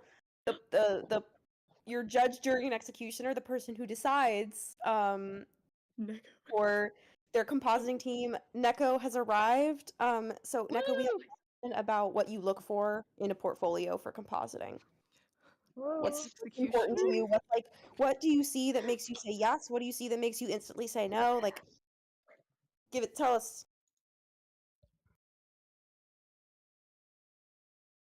And if you want to just type it, I can read it. I'm not the best at judging portfolio stuff, but like personally, an eye for lighting, color, and like at least demonstration that you know how to use the software, like VFX treatments, basic comp treatment stuff. Echo, I don't believe you. I feel like if I tried to bring someone in that was clearly not going to work, you would immediately have all kinds of feedback about like, we can't use them because this and this and this. So I feel like you definitely have an eye for what you need. Yeah. I mean, Neko, I mean, let it never be said that Neko doesn't know their stuff, you know? Oh, absolute master. I don't know what I'm doing. Okay. A little bit. Don't listen to Neko. Neko's a giant liar. Oh, I'm collecting the directors and call like the Infinity Stones. This is what happens when we come together, though. We start to fight. What happens when you snap? Oh no! Warrior Cats becomes real. Good question. Well, half of the shots that have been completed disappear. No.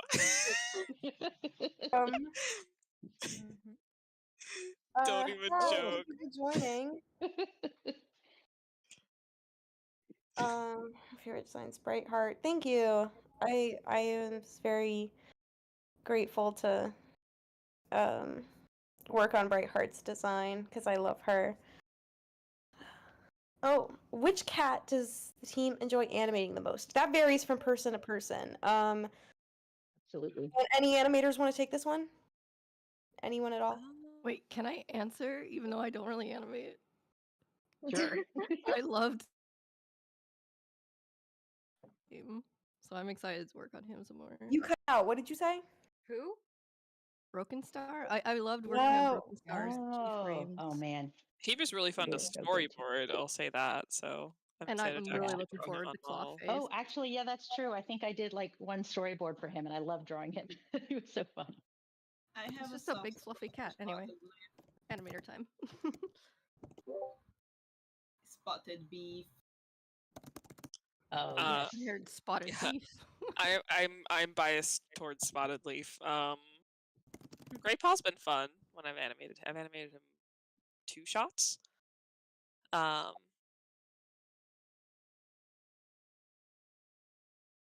I I don't know also if this like. counts. I probably enjoy doing corrections on Gray Paw the most. I think that's because I like drawing him too. He's really cute, He and is. his acting's fun. Like the shot was really fun for him. Although I'm sure I'm gonna have to do a million billion corrections. Wow. Especially here when he's tilting his head back. I was like, oh god. Yeah, that looks like a difficult angle. I was like, why did you pick that? I didn't It's gonna need to be do so that. hard. I chose to do that to myself. You chose pain. It's such a thing cats do a lot though. They tilt Yeah. their head It when they is. put something upside down or She So I will sacrificed her sanity for the sake of accuracy. Yes. I will happily help out in situations like that because This Firepaw is also pretty off model, but that's okay. I'm not really trying to get him on model here. I'm trying to get him like sort of close so that I won't have to do too much crazy. Like I won't, I'm trying to get him proportionally correct and sort of on model so that when I put him on, like actually on model, it's not going to be like a huge ask. Yeah. There was the show I'm on. KIF, we just got a new storyboard artist, and they're still getting used to the way the characters are drawn. So we ended up having. I'm a storyboard revisionist, which means I do a lot of like fixing character model, like putting characters on model for the studio overseas, and like adding in extra poses, and every once in a while I'll get to do some acting. But this new artist, is their first time drawing the characters. They don't quite have a hang of it yet. So us revisionists had to basically draw like over every single one of their drawings. Oh gosh. Which was as you might imagine, it took a long time. And it's because the proportions were off. It's not because the drawings weren't good or they weren't funny. It's just that they didn't look like the characters. So I'm trying to avoid doing that for myself, more or less. But just a quick, I talk about this in my classes all the time, so this seems like a good time to mention this little factoid about storyboards. For extremely accurate storyboards are mainly important in television for stuff that's going to be sent overseas. So that's why if you look through like an art book for like a movie, a lot of times storyboards are not on model at all, and you're just like, wow, that character doesn't really look like that anymore. Like I think there was a Toy Story model sheet we were looking at, and Hampton was like on his hind legs walking around, stuff like where it's like he doesn't do that in the movie. He ends up being on all 4 legs all the time. But that's just I'm just mentioning that as a difference. So if you go to be a storyboard artist, depending on what kind of a production you work on, the rules about if you need to be able to draw and model are different. It always helps if you can draw and model, just in case you do get a job where that's what you need to do. But for like film and stuff, and of course for your own projects, you don't need to be such a stickler of keeping everyone on model as long as everything reads clearly. Yeah, I always say draw clearly, not cleanly. If I wanted you to trace the model sheet, I'd tell you to trace the model sheet. Exactly. Yeah, and actually our storyboards are like that. They're, everybody has their own style, and the main I point remember is to make sure that we know that it's like, Rusty that's speaking and not Gray Paw, but like other than that, it's like they kind of go all different styles depending on who's drawing them in the storyboards. I do remember, like, I remember having like a storyboard artist who I think was very used to doing stuff that was going to be sent out, and so was like literally like tracing the model sheet into the board, and I'm like, no, I don't want you to do that. I want to see your drawings. Yeah. I want to see your drawings. I Yeah. want to see the life that comes from your drawings. And then, well, I'll make Yeah. that King's problem. I'll make that the animator's problem. Yeah, that's our job. Our job is to bring everything on model. Yeah, actually, oh God, my brain just farted. Never mind, I forgot what I was gonna say. I'll remember it at 2 in the morning, and then I'll message all of you and say, I was gonna say this.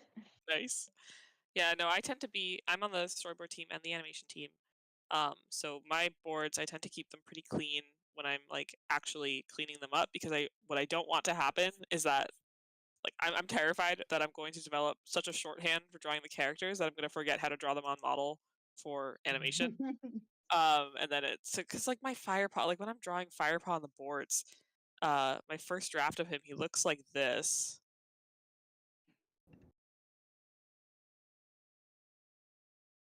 Like Ed, yeah, I don't mind. I mean, unless you're like spamming or like advertising others, like using us as an advertising forum, I don't mind if you bring up other projects.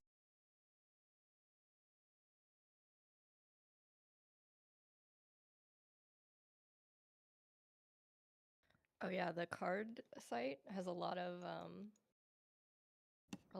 drawings of characters in there. Please check it out. I've been spamming the chat with it and no one's been going in. I've done a lot of new character drawings in there. I mean, I hope people enjoy it. I had a lot of fun making it. I had a lot of fun just working on it. It And looks so good. character designs. It's nice to see them all together. The knotted designs are so cool. And yeah, it's great to see like just a list of all the characters like right there. I love Ravenpaw's design. Thank you. Oh, I love him.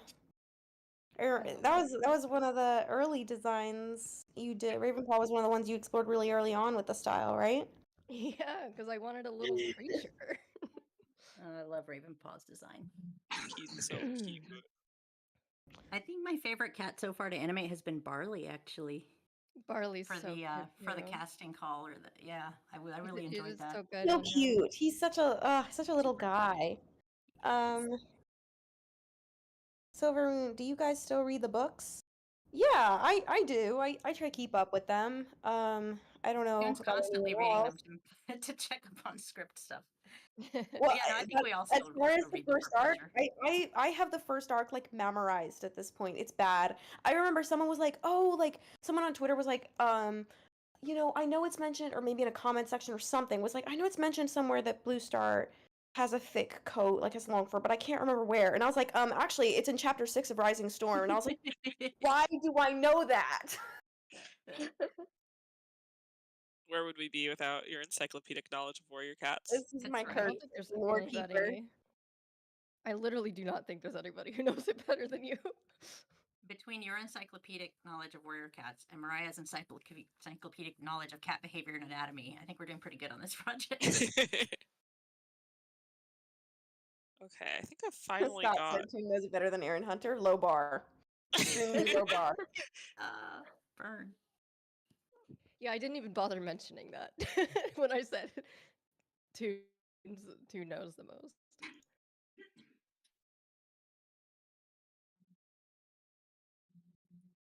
Excited for Raven Barley. They're great. We have some great little moments with them.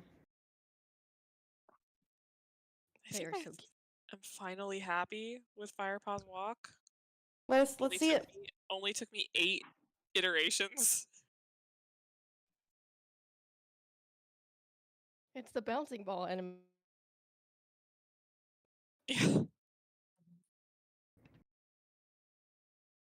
Like Grey Paw, I like got it on the first go. I was like, all right, like he's.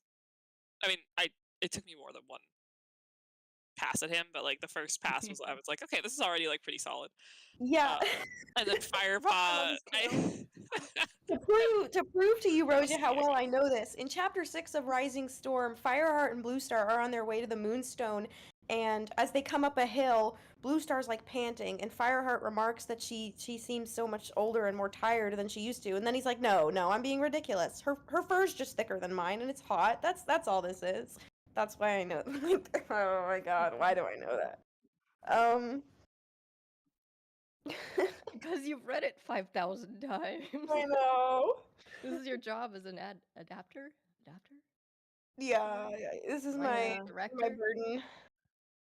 I can't say for sure what's my favorite design. I really like Bluestar and Brightheart. I agree. Both of those are amazing designs. No bias on Brightheart, but Bluestar also has one of my favorite designs. My favorites, if I'm not including Brightheart at all, because that feels like cheating. I love Bluestar's design. I love Cinderpelt's design. Cinderpaw has an adorable design that is one of my favorites. Just overall, I love Spotted Leaf's design as well. There's just, I mean, you know. I have a favorite character to write for. I do. Yeah, I do, and it's Yellowfang. I love writing nice. Yellowfang. I love writing Yellowfang. I do love writing Cinderpaw. I love writing Cinderpaw and Yellowfang. There's a really great scene in a later episode that I'm really excited about. Actually, there's more than one. There's a few that I'm really, really excited about. I just love them. I love their dynamic.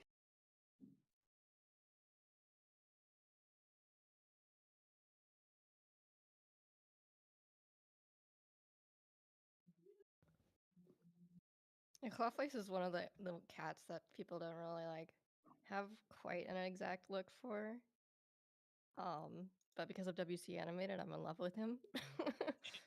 He's just so freaky. I love him. Well, yeah, I know people have asked in the past, like, oh, who's the least canon compliant design, and I think it's probably Clawface.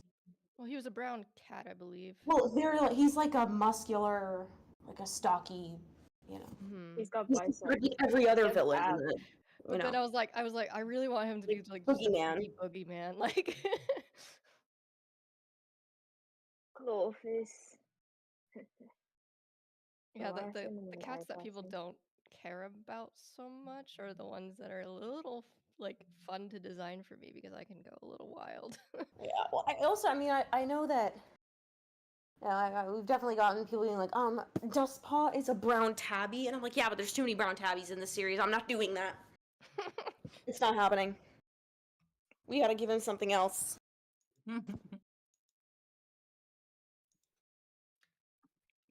That rusty face where he's squinting after he gets hit is so cat. Like that's like I've seen my cat make that face. It's like perfect. It's like, why did you hit me?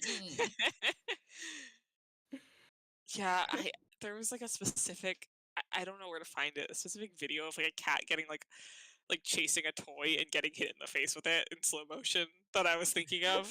Because they do, they squint and then they stay squinted for a while because they're like, just in case they get hit again or something, they're like, after they get hit. I'm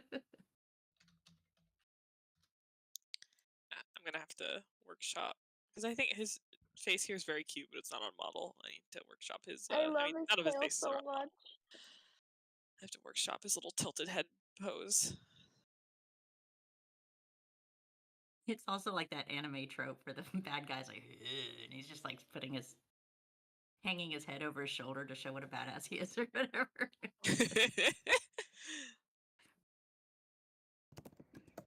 Yeah. Once again, I don't know why I decided to do this angle. I do love it. It's because it looks so good and it's so cat and it's Thank you. Perfect, and I will fight for you for that angle. It's also TV Paint doesn't have.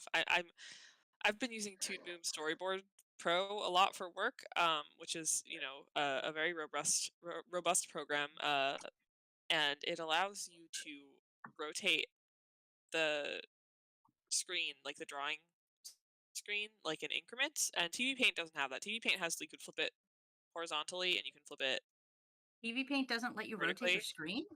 Nope.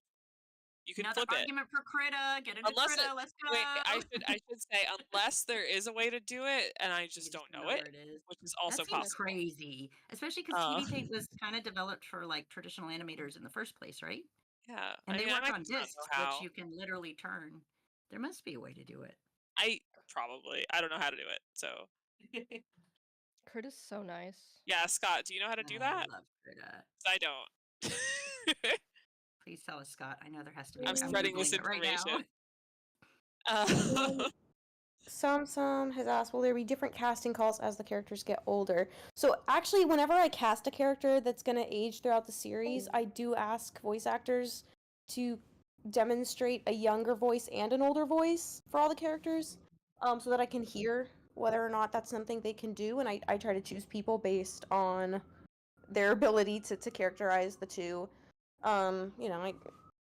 So that so far, no, we haven't had to cast like two separate people for that, but right now all our actors stay the same even as the characters get older.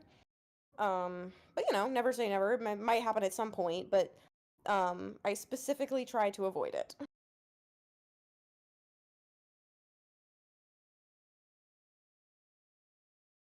Casey, are you seeing the tips in the VC chat? We're giving you ideas for rotating this canvas. Control. Okay. It might be Command on a Mac. Let me try this Command Alt. And then you move your mouse, like grab the screen, I think. Oh, I guess not. Oh, Google says Alt, but yeah, like that's from 2008, so I don't know how accurate it is anymore. We love fan art. We love seeing stuff in our style. Definitely just actually mention us. I'd love to see it. Sometimes I miss mentions on YouTube. It's not super good about notifying me, but tag us in the description and I'll do my best to look for it. Otherwise, tagging us on Instagram or Twitter or Blue Sky. Always safe bets.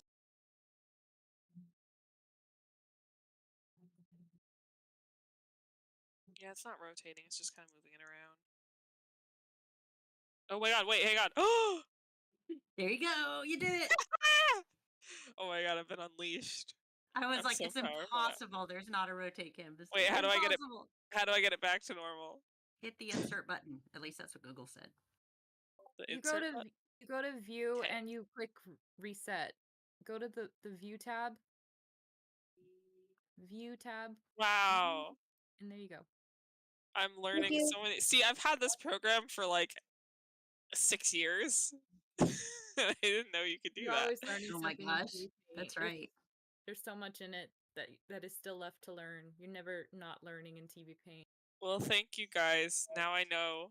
I'm sorry for spreading misinformation in TV Paint. I'm sorry for doubting. I'm a TV Paint believer.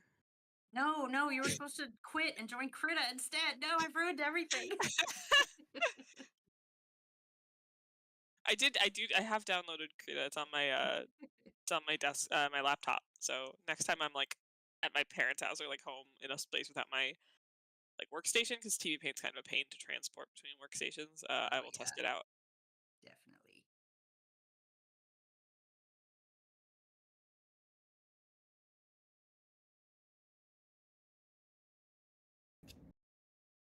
Charlie Draw Stuff. Welcome.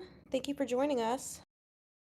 I know you probably get asked all the time when it will come out, so I'll ask this instead. How's production going? Do you guys feel you're at a point where you'd like to be?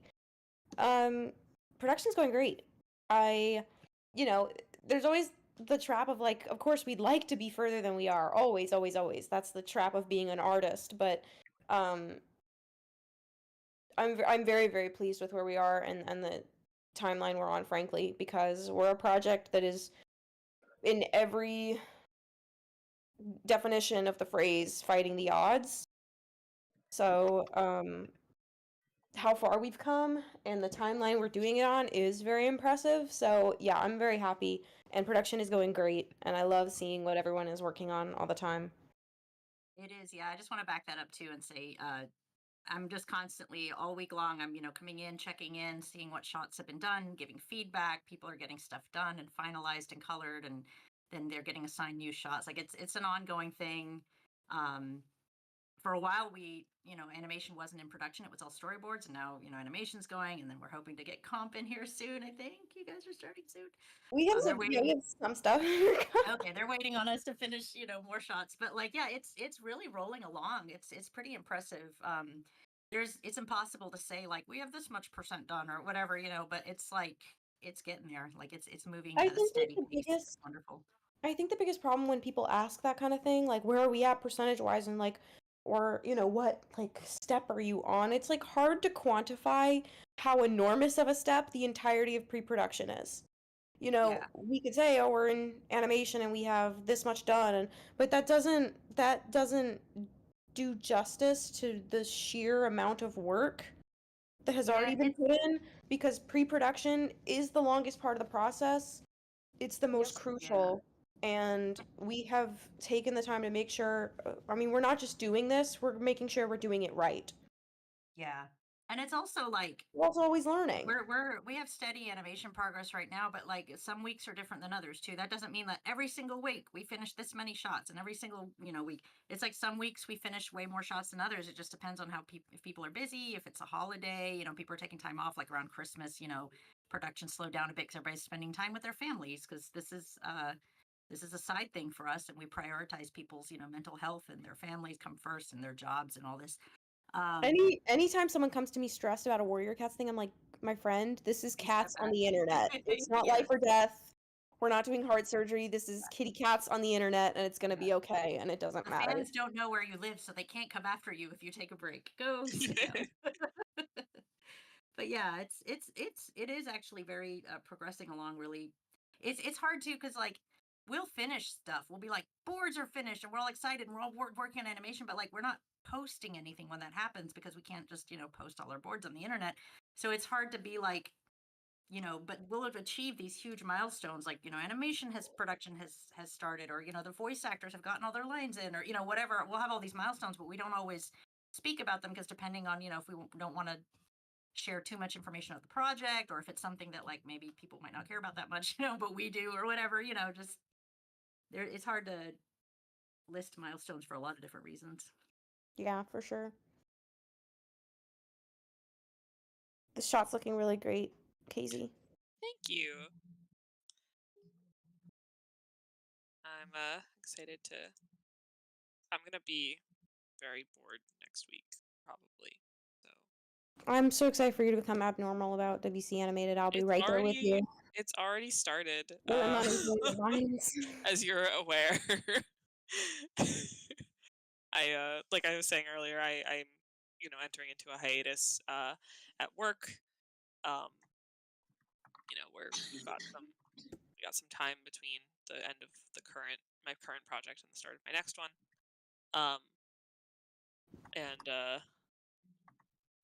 Yeah, I've got like 3 months off, so I'm gonna be bothering everybody all the time for drawovers and feedback. I'm about to become the world's most annoying Warrior Cat fan. You're gonna get all the shots. Wait, you already have like animated like 90% of this project. Hang on. I have a tracker where I put everyone's name so I can keep up with who's doing what, and like Casey's column is just like goes off the bottom of the page. It's just like... Oh, hi, Alyssa. Alyssa, hi. See your name around all the time.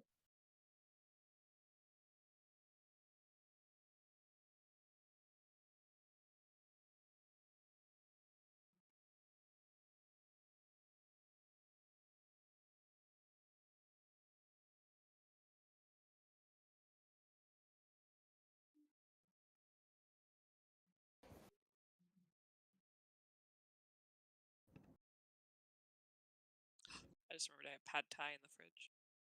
Ooh, or not pad thai. I want it's Thai food. Pad see. Either or. I would be excited either way. Is my yeah, those both. But we're having tacos, so I'm pretty excited here too. Let's go. I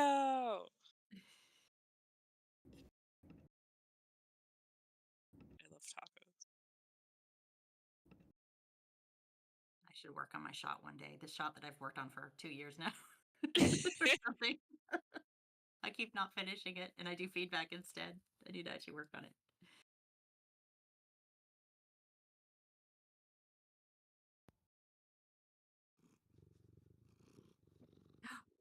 Is there a purring Here it cat? Is that is. Marigold? It's No, Is it's that- not. it's Squeaker. Who is it? Squeaker!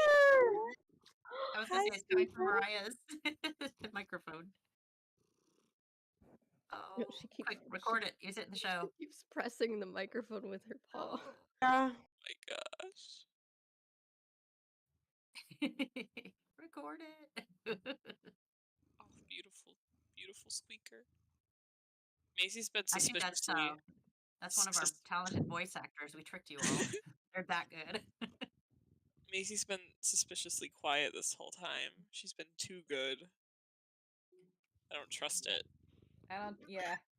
Due to recent events, I definitely do not trust her being quiet more than 2 seconds. What is she plotting? Just want to go about finding a group of animators and voice actors for a show. I think I always think it's hard, especially if people have the expectation of if it's an original thing, there's not going to be kind of the built-in interest that a project like ours has because, fans of Warriors, already we already kind of have that base built in when we put out calls for people. But I think the most important thing is to have something to show for it. There's a lot of projects out there that just don't go anywhere or run by people who don't really know how to, don't exactly know what they're doing. And people can be hesitant if they feel like there's a chance the project might be a waste of their time. So put out work, show them what it's going to look like. And, the interest usually follows. I mean, and as far as like literally where to find them, just social media, put out calls on Instagram or Twitter, or for actors we use Casting Call Club, but there's plenty of places for that.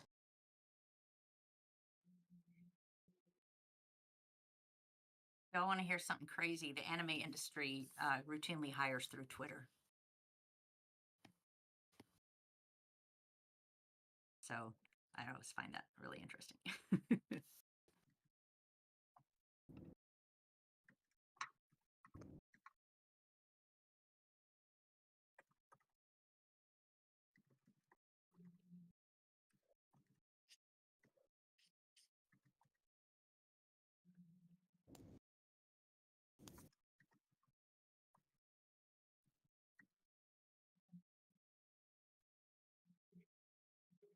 Nope, not canceled, just bad at social media. I apologize. And also, YouTube is hard because, videos take a lot of effort. Animation is a lot of effort. So, I don't want to post like everything we're working on. And, so I recommend following us on Instagram and Twitter. That's, we post a lot of other art for the project and individual animation shots and that kind of thing on there. So, yeah, I would definitely recommend that. And guys, I promise that if the project was canceled, we would tell you. We wouldn't just disappear. Oh my god. There's definitely just so many people on this project that would be impossible anyway. Like even if you disappeared and we decided the project couldn't exist without you, which is I think is true. Somebody on the team would say, well, we should let people know. Like there's too many of us. You would hear about it like almost immediately if that's what actually happened.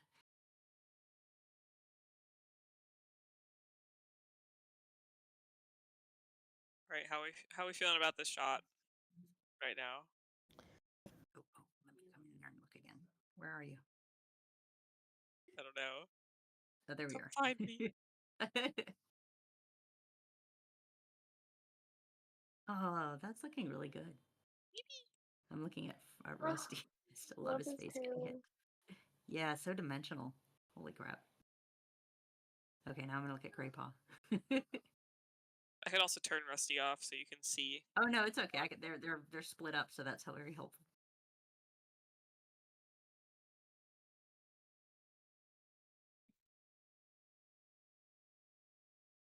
Okay, yeah. Sorry, it was skipping or something. So there's a part where I was like, I think if you feel like you need to settle there, but you have it. I just didn't see it the first couple of times. Sorry, my Yeah, it TV looks Paint good. has been skipping frames this whole time. So sorry to everyone in the stream. God, I love It Grey looks Pog's little. it I looks love his better little than butt this. lady. Oh, okay. It's exported as an Oh. MP4. I love his little, like, he sits his butt down so hard. He's just like, boop. I love that.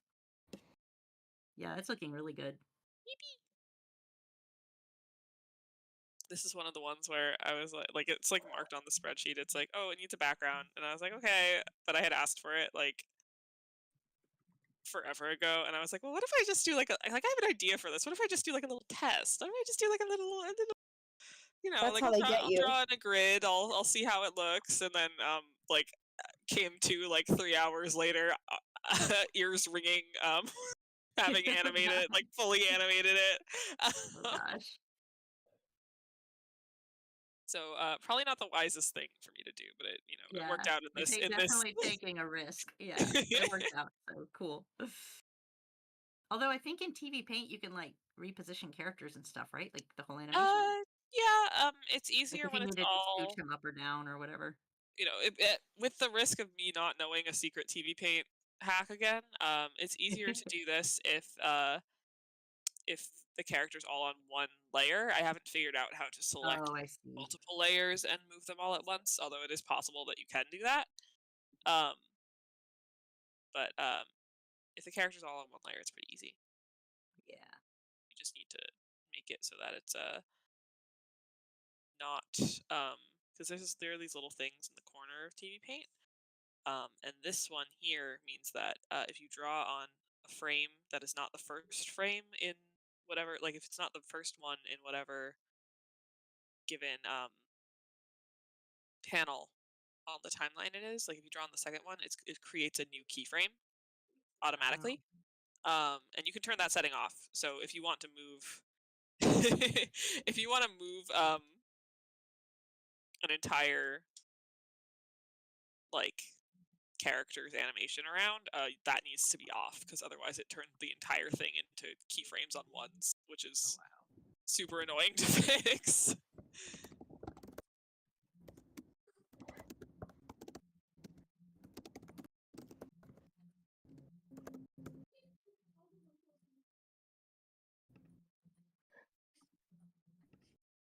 But yeah, I figured even if I had to scrap everything doing the I didn't have anything else major going on at the time, so doing the a first draft just to get like what I wanted of the motion down was probably not gonna be a total waste of time regardless.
Actually, Shadowheart, I would love to hear what everyone thinks he's saying here.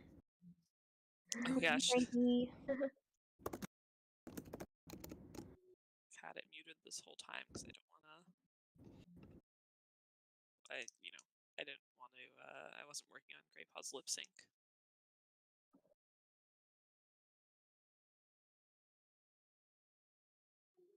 I'm gonna have to go on the YouTube to read these comments. I want to see what everyone's saying.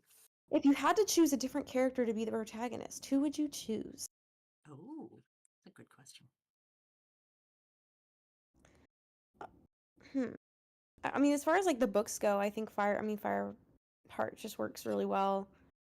Obviously, because he comes into the story knowing nothing about the clans, so we get an introduction that way. But that is one of the nice things about doing an animated adaptation is we're not always bound to his POV. So we kind of get to have a lot of different perspectives and focus on some characters and some scenes that didn't make the cut.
My beast is awake.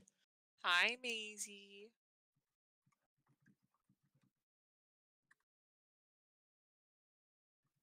Maisie's awoken. She's staring at me. She broke a glass in my room the other night.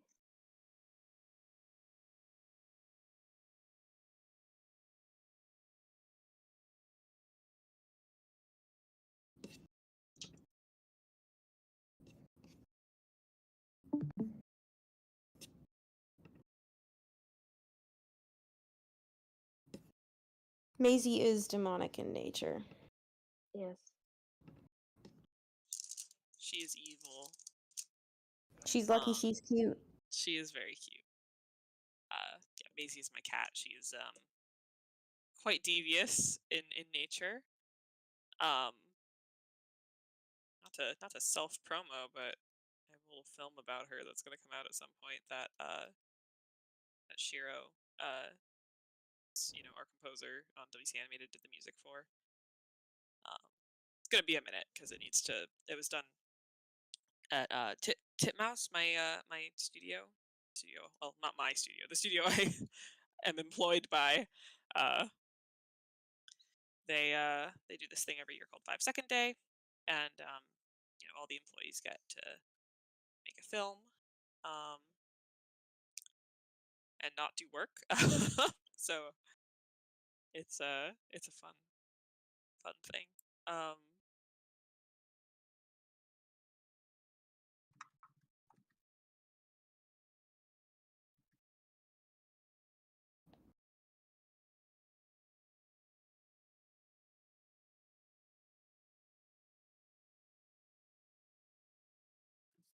Wonder how hard it would be to slip in a 5 Second Day loosely themed around warrior cats. Good question. I don't know. I could do like a cat running in the woods next year, I'm sure. Yeah. With like a star cat running next to it. Yeah. And then everyone would know. Fish wants to know, how did you guys come up with the designs? They're all so pretty. I especially like lion hearts. I mean, I think that varies design to design, but we usually have our character design team will put up a character, and they'll do a bunch of iterations, and we'll give feedback, and we just kind of hone it. And then the directors kind of convene and usually lock in on one or two of the designs, and then just kind of tweak it and work it until it's where we want it. There have been some who are, some designs are super easy to nail, and then some that took a very long time and a lot of back and forth. Lots of fighting, constant yelling, wars were fought over certain Lives were characters. destroyed. This is the warrior cats.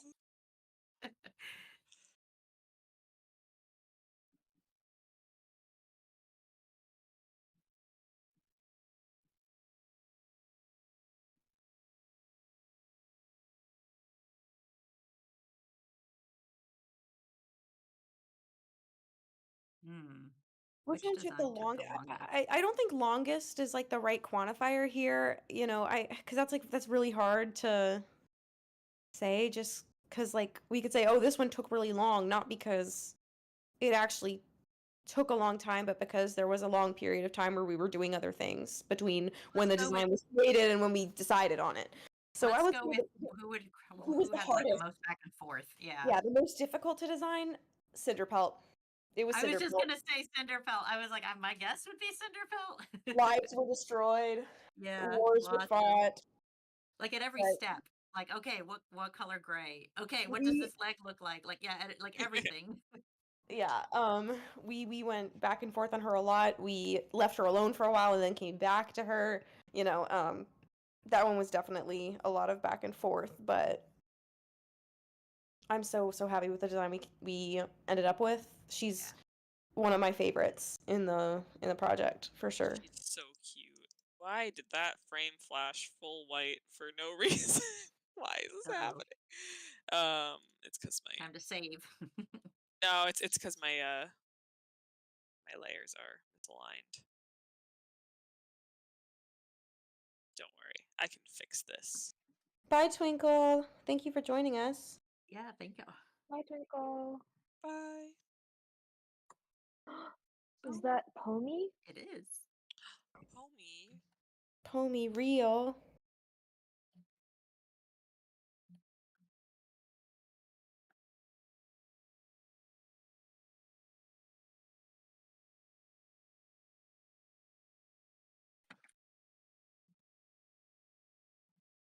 Well, it's really the Infinity Stones, and we almost have almost everybody except.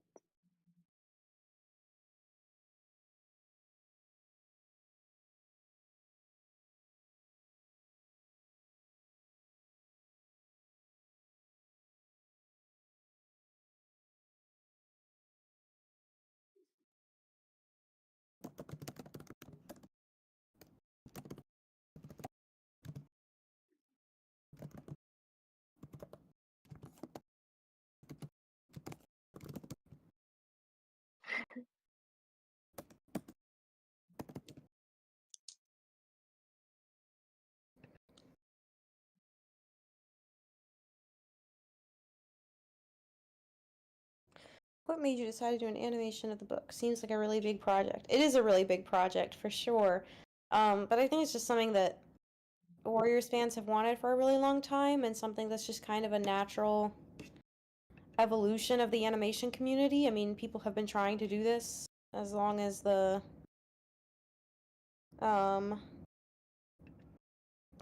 much as long as the books have existed. And I think everyone just gets tired of waiting for it, Everyone's like, I'm "Come on, curious let's do it how ourselves." much of this. I'm curious how much of it is a natural progression because there was so much animation happening in the Warriors community already with maps and everything that it felt like almost inevitable that somebody would try to do a bigger project, and a lot of people did. I mean, we have SSS Warrior Cats and things like that, but and then the Little Dragon Studios, and I think there was another one. So people have been doing this for a little while, but I think it was kind of inevitable to try to think of doing, predate technically. We predate Little Dragon Studios, but when the project yeah, started, that's I mean, I think obviously there's SSS Warrior Cats as an example. There was Tribble series back in the day, and Alley Cats Warriors of the Forest. I mean, that was at least 17 years ago. Oh wow! Wait, I've never heard of this. Oh, I've never heard of this. we're gonna have a Am very I off the project? we're gonna have a very interesting history lesson. I'm gonna look it up immediately.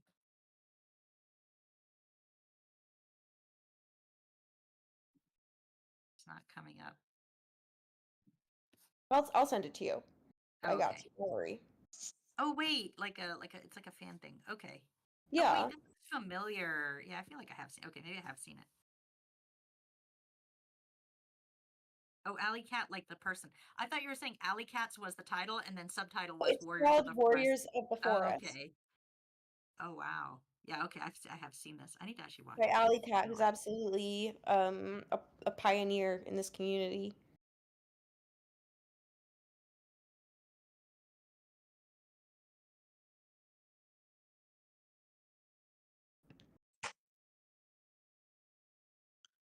Right. Oh, I'm not sure how much farther I can take this today without drawovers. I think it's pretty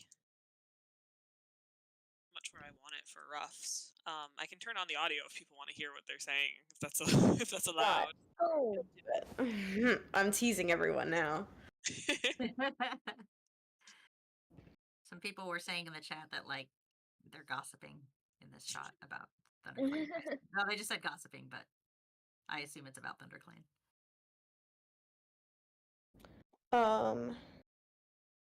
Shiro, I know you're in the chat.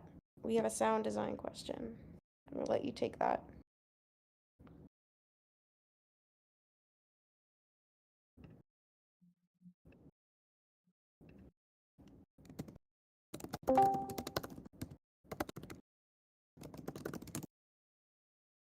Hello, I'm here. Hi, yeah, someone's asking, is sound design added first or after animation? And after everything's drawn, do the sound designers go back and decide what movement makes noise and what doesn't? That's a really good question. So the really frustrating thing, in my opinion, I think the most frustrating thing about working in audio is that it has to come last in order to be able to be the most efficient like process possible. Because if we put sound design in before animation's done, then we're kind of just guessing where the sounds go. And then if once animation is completed, then we would have to go back and revise things, move things around to make sure that they match, or even like change things, take things out, put things in. So it's just the more efficient way to like wait until we know what all the textures are, wait until we know exactly when all of the beats happen, when things hit, when things don't, so that we can just, get it all done in one fell swoop.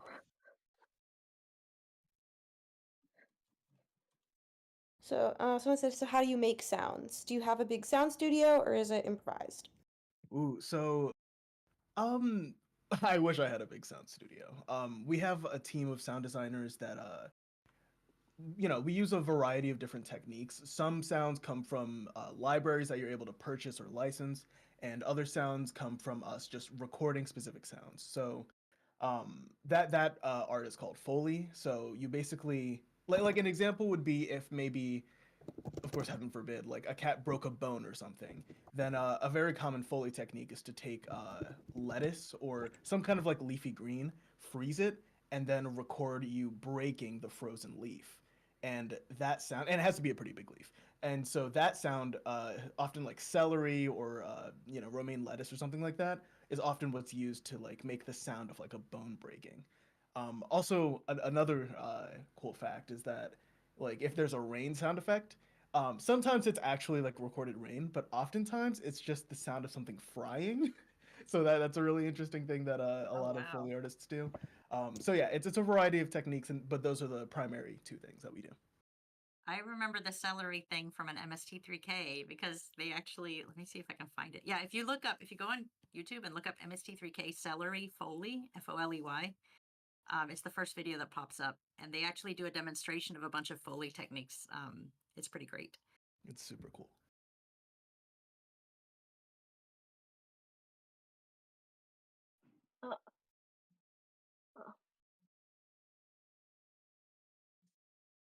Sorry, I'm trying to make sure I didn't miss anything in the chat. Yeah. Also, just so everyone is aware, none of us has some kind of big professional studio that we're working in. We're all mostly. Speak for yourself. I'm actually Oh, okay, secretly sorry. a millionaire. Sorry. No. I have a No, little. no, I do. storm. I mean, I do have a little work area in my home, but it's not like, I'm not in some big fancy space. It's a corner of my what should be the dining room, but is actually our workroom.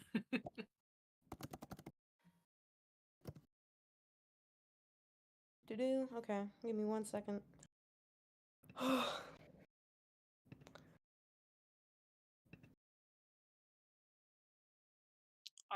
I'm gonna be right back again. My roommate just got home from an event and she wants to give me something. I'll be right back.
They're noticing you're typing too.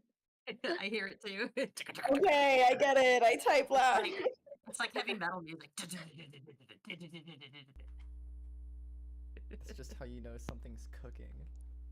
That's all right. It's the WCA ASMR. That's how you know she's coming to get you.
Well, one of the beautiful things of our fandom is everyone imagines the characters differently. That's true.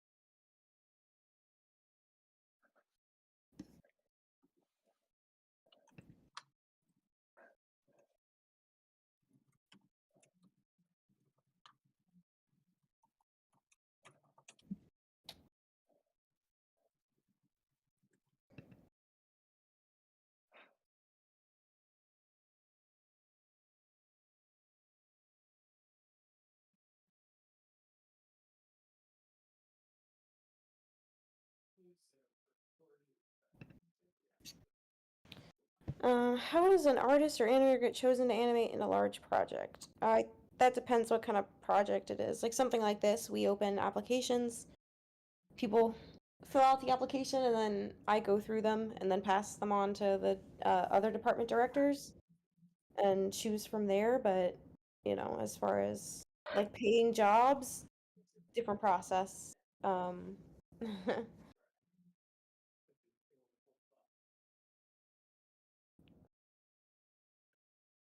I've actually helped with hiring at a studio before, so I can say it's pretty much the same. It's like look at reels and decide. It can be tricky because you kind of want to look at what project you're animating and if that person can do that specifically, not just if they're a good animator, but if your project, I worked on a mobile game where we did a lot of little short comedic gags with our characters. So we wanted somebody who had a strong sense of comedic timing. And so that was something we looked for in reels. So it wasn't just, can you make the drawings move, but can your characters act? And do you have little, acting beats where they, they blink and they look up and it's, you can tell the emotion that they're thinking, stuff like that. So it, like Toon said, it can be very specific depending on where you're applying.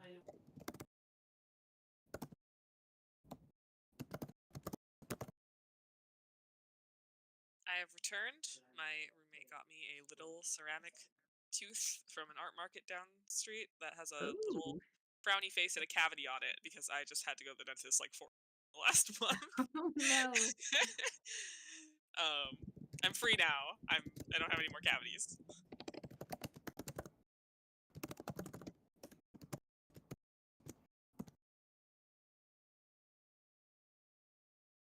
Get rid of this BRC.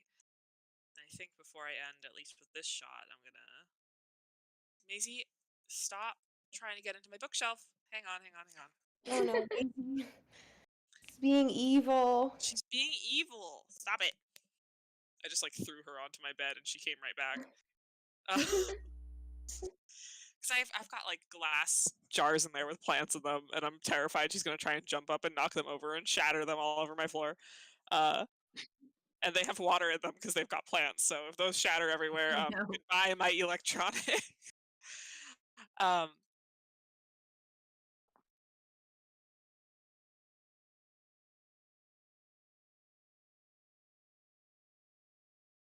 that's another thing too. I don't get my daughter from Rusty or something like that. All right. So yeah, if you want to pivot to another shot, Casey, feel free. Yeah, let me finally give Maisie. Stop. Thank you. Oh my god. Sorry, she's awake now, so you're gonna hear a lot of that from me. She was sleeping so peacefully for most of the stream. Yeah, she's trying to knock things off of my bedside table. All right, before I pivot, I will give the people what they want. As long as it's okay, I will have the audio. Is that cool? Was that good? No, I told you I'm teasing them. Okay, no audio. Yeah. Oh wait. Never mind. Sorry, this is not a democracy, this is a dictatorship.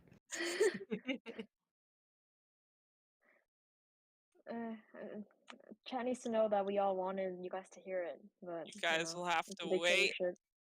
Stop trying to eat plastic. Oh no. Maisie. Okay. Sorry, I've been trying to pivot to this other shot. And I've been, foiled by my cat. So here, let me play through this a couple more times while I'm waiting for my spreadsheet to load.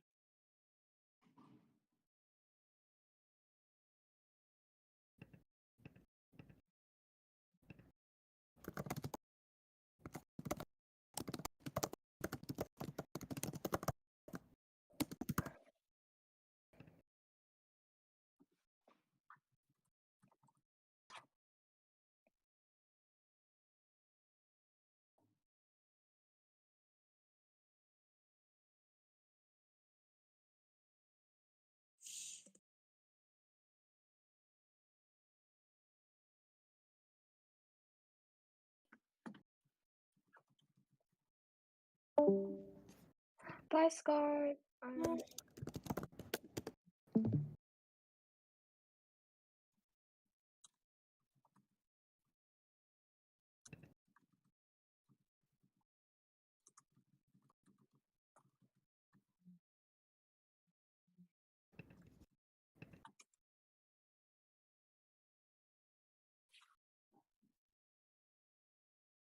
Tune, does this one have a layout, or I don't need it, right?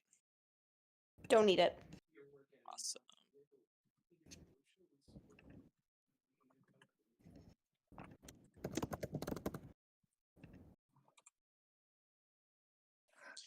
Can you stop trying to knock that bottle off my side table, Maisie? Please? No, she's gonna keep doing it.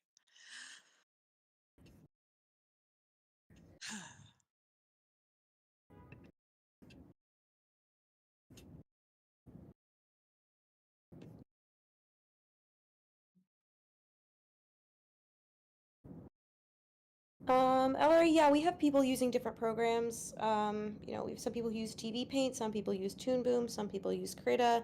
A lot of different programs. As long as, you know, we can get the exports we need and the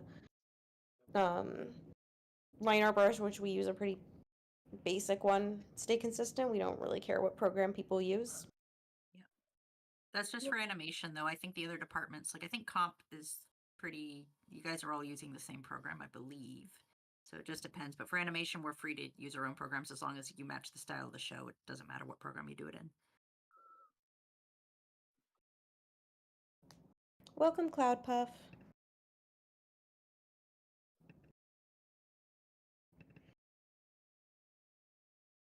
Ooh, this shot. Oh yeah, guys, look, it's a storyboard. It's the scene. Not clarifying Notice what that how means. she's not drawn completely on model, but we still know who it is.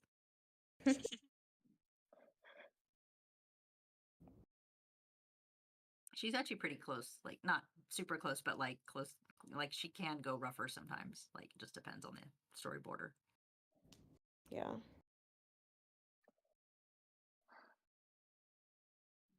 I think this. Halka is At what asking. point? Oh, sorry. Yeah. Oh, no, yeah. No, Yeah, I we can put a process with voice lines recorded for the show. So for our series specifically, we record lines once we have storyboards done. So I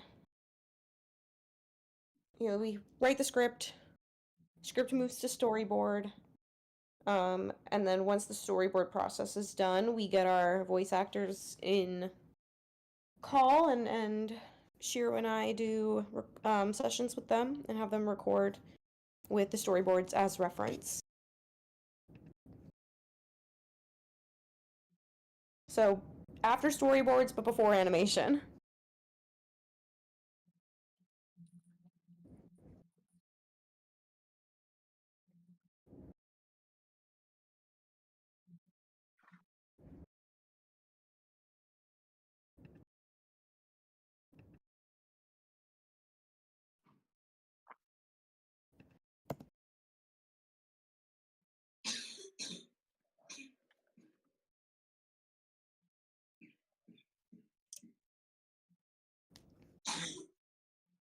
You okay, Yearly?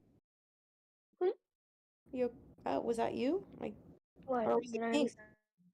sound? Both of your things were lighting up, so I'm not sure where the coughing was coming from.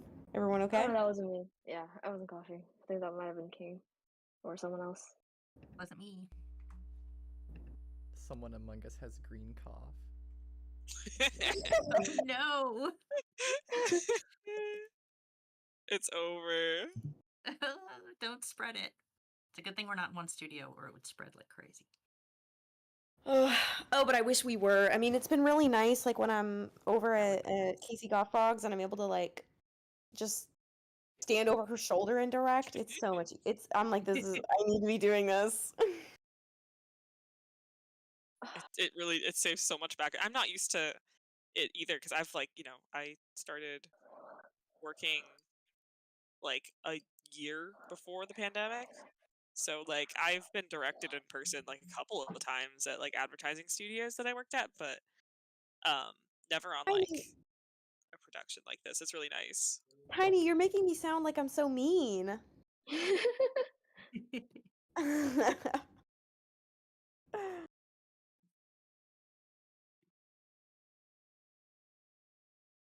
But honestly, Tiny, I agree with you. No, it's wonderful. I am Believe me, not Tuna tall, is but 3 meters tall. I appreciate. Oh, shut up, Callie. Whatever.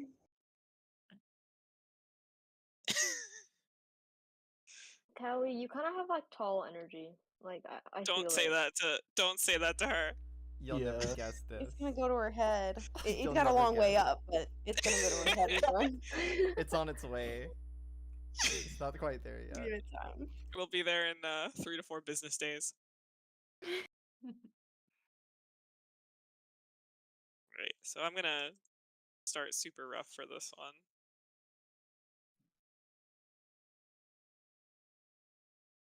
I don't think it's gonna I love pulling up the where everyone's like the shining example of starting rough. Fire the I was wolf. just about to say. We're like, so look at this.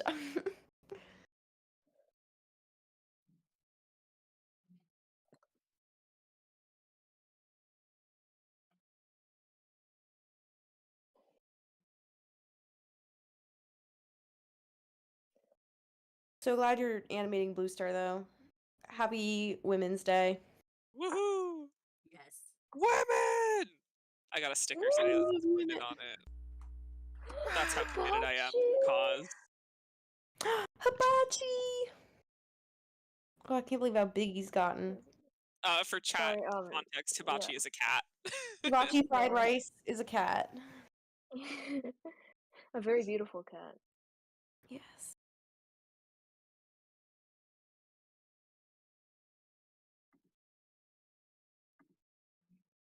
All right, guys. Unfortunately, I think I have to go have dinner. Well, and yeah, watch stuff. that sounds fair. But Bye, yeah, I've bye, had so team. much Thanks fun for as dropping usual. in. Thanks for Yeah, joining thanks. us. Yeah. And Great thanks having all you, you fans Rose. for coming in and joining us on these streams. I was super enjoy these.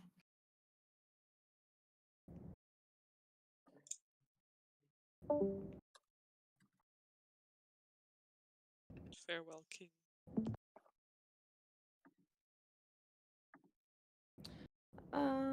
Were there any current designs that had to be revisioned? I mean, a lot of them go through a few iterations. Again, like I'd say Cinderpaw went through like a bunch of different iterations. Maybe who else?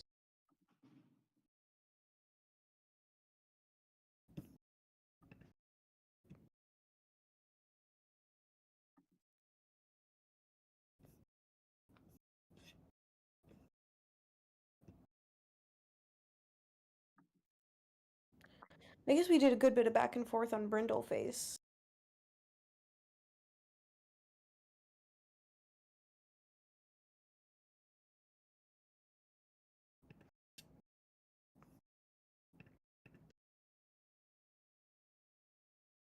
Yeah, I love Cinderpaw's design.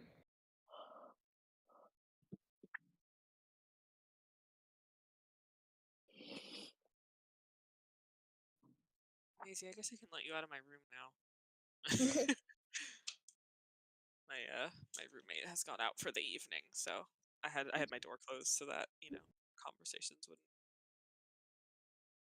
Looks like career applications haven't been open since last June. Any chance they'll be open again anytime in the near future? I don't know exactly I know it, it's like, oh, it's been forever since we opened applications. For me, it feels like yesterday because it's a very taxing process for me, since I go through all of them. But they'll definitely open again at some point. I just can't give an exact date on when that will be. But definitely keep an eye out. We always announce it on our social media.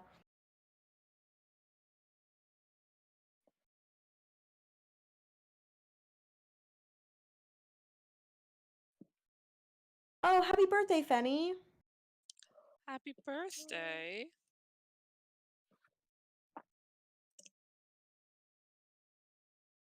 Drawing cats for a living is the dream, genuinely. Yeah, I wish. Writing about cats is the dream. Yeah. I know. College. Yeah, it sure is. I want to work on cats full time.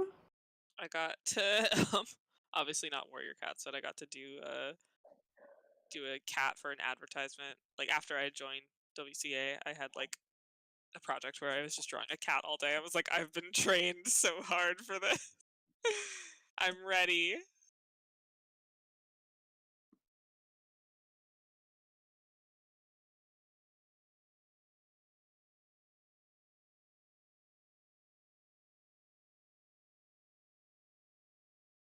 Characters do you need voices for? Well, if there's a lot, it's actually easier to list who we already have voices for. There's a lot of characters in this series, so the ones that talk that we don't already have voices for, whatever number that ends up being.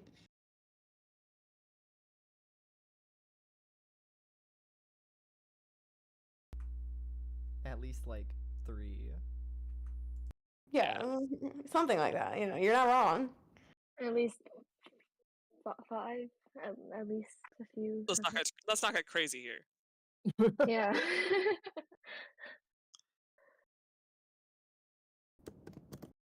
Easy. Can you leave my guitar strings alone? You play guitar?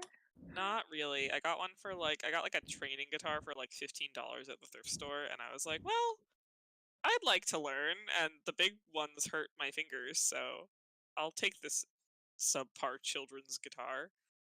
And then I had to get new strings for it, and I couldn't figure out how to get the strings on, so it's been sitting in my room with, with the strings half on ever since. It's a very arduous process. Yeah.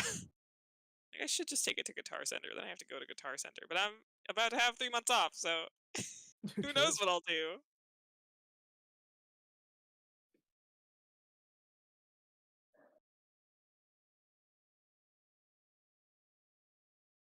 Oh, look at her eyes.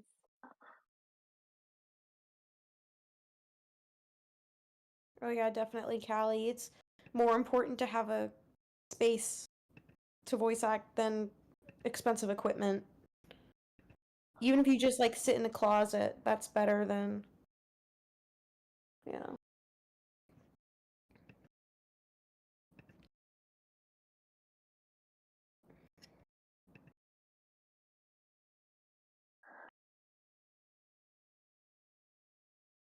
Yeah.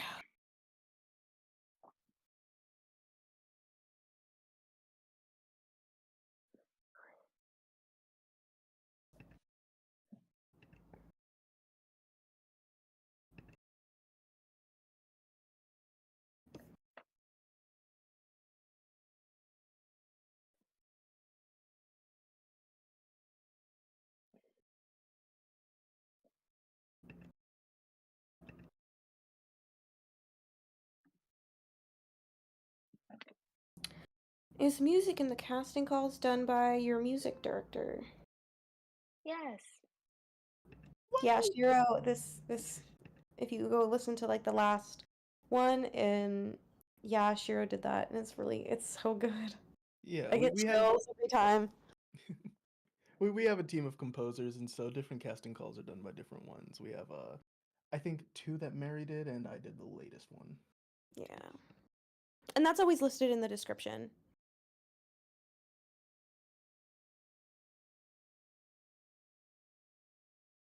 When the last casting call dropped, I was at my parents' house, and I was literally like, okay, everyone, I'm putting this on the TV.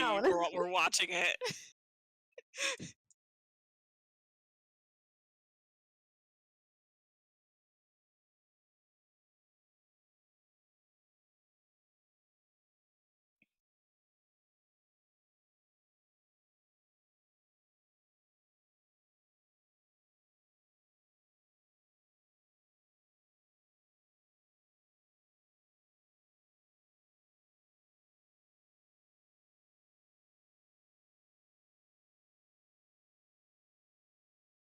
Man, I wish King was still here, because then I could be like, hey, King, how does this look? Can I clean it up?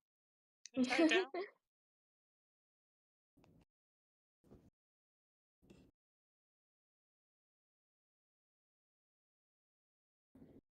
This is a pretty short shot, though, so I'm not sure.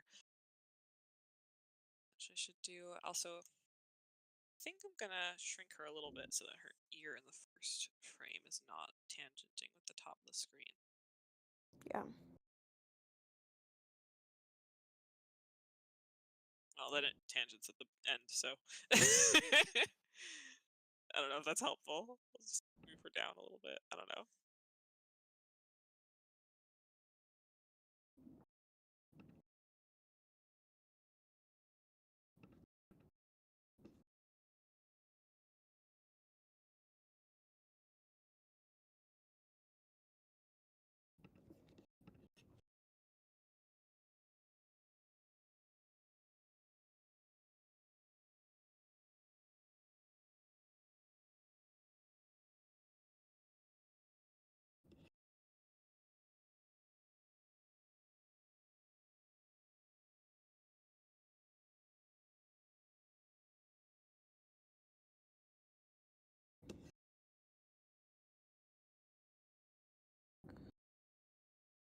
Arden Groves. Will the episodes be released all at once? No, we'll release them as we complete episodes.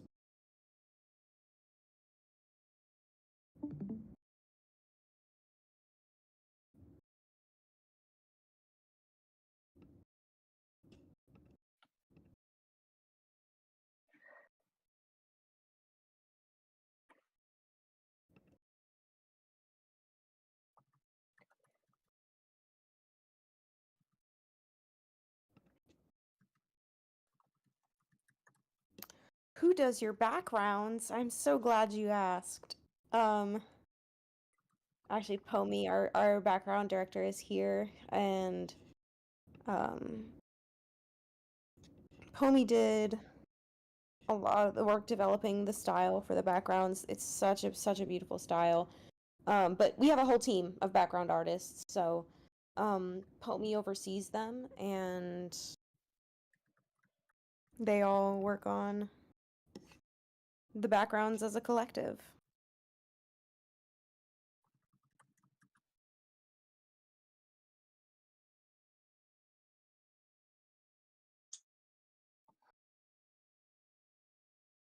When the episode comes out, are we allowed to use shots from it as profile pictures? Yeah, sure.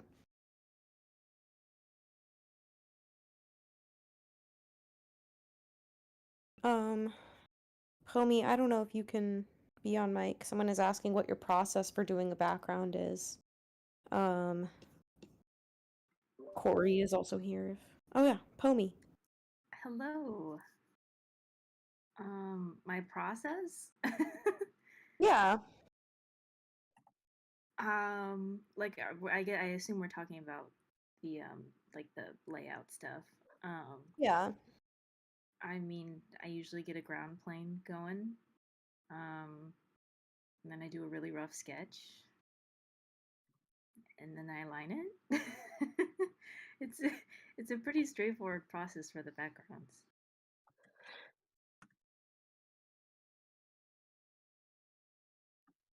And we usually have the line art done to then pass on to animators. The animators don't wait for the painted background. That would Yeah, we still so have that to get to comes that point. after.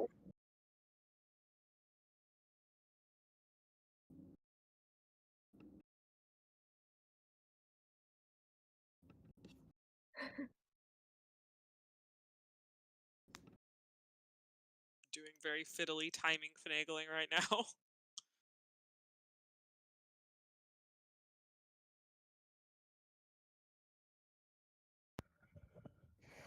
You animate such clean circles. Thank you. It's all the KIF that I have Yeah. to draw every Storyboard revisionist in you. Because she's literally like,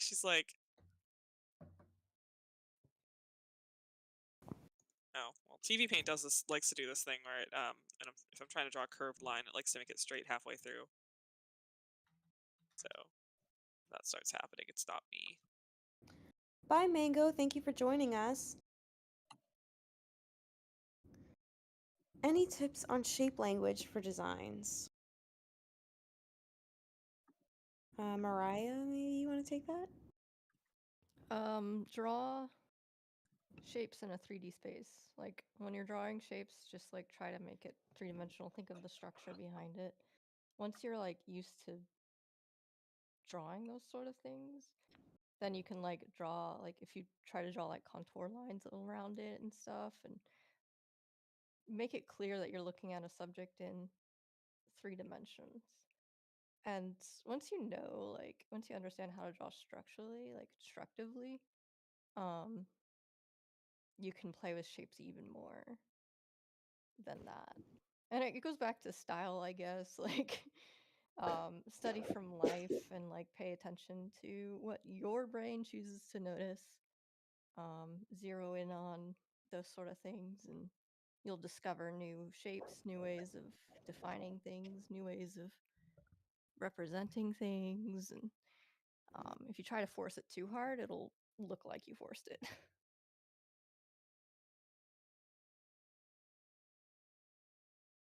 Kif is here. Blue Star seems shocked.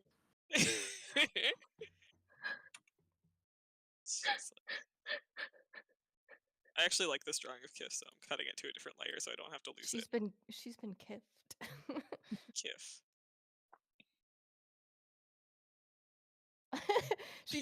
She does look straight out of Kif. Yeah, hang on. I mean, that's fine. You can animate like that. we don't wanna tie down too soon. Okay. Yeah. Unfortunately, I'm not sure how long this is going to extend the stream for. I did this pretty quickly. It's so fast. What can I say? Do you want to try doing in style frame? Sure, I can. I think we have like so many head angles of this. It's not.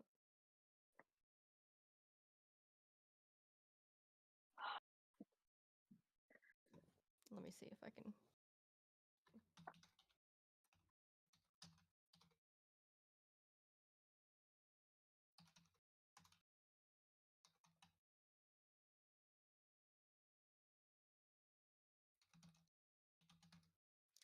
Oh, that was like one of my many to-do lists, is to gather a bunch of the drawovers we've done so far.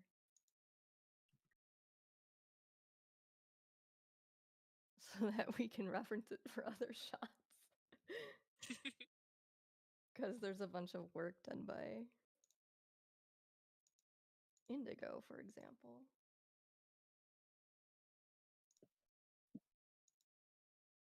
There's just a bunch of like heading. Oh my gosh.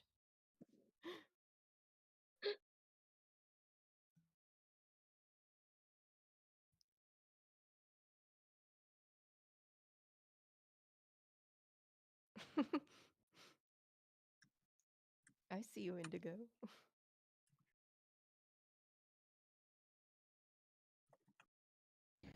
I think Toaster Rat is asking what kind of tablet you're using. Oh, I have a Cintiq 20. I think it's a 22 HD. I got it. It's not one of the newest ones. I got it like a couple of years ago. So it's, a Cintiq is one of the ones where it's like a screen tablet. You draw directly on it. But you know, that's something I'd recommend if you're looking to, if you're working professionally or looking to work professionally. If you're a hobbyist, I would say you can start off with like an Intuos or a Bamboo if they still make those, which are also by Wacom.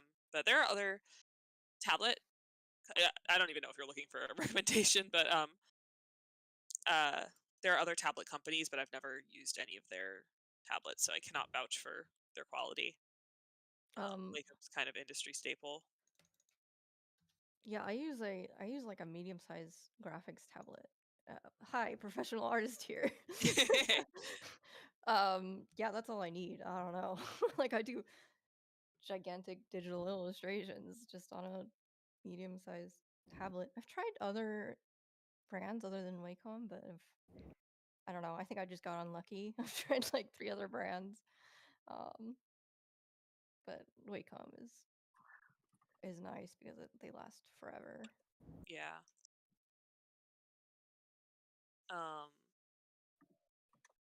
I have a smaller tablet that I use when I'm traveling, but it really wears on my wrist to wear it to use it too often. So I tend to like the bigger ones personally, but it I depends. You know. posted. Oh, Casey, I posted some blue stars in chat, but Blue stars in they're chat. not. They're like slightly different angles, but Yeah, she's looking down a little bit. Honestly, I think I could use her base yeah, you might be able to just model use sheet for a model for sheet. this pose specific. She's gonna have to tilt up a little bit, but I think I could just I think I could just copy paste it. Yeah, I was searching through the draw over channels to see if there was something like exactly it, but you might be able to just find it in the character sheet. Hey, there she is.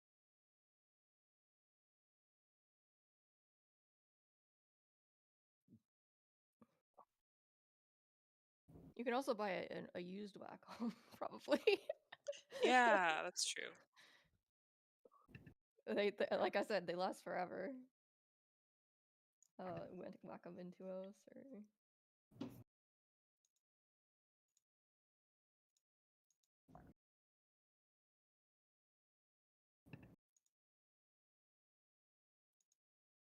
It's probably an okay size.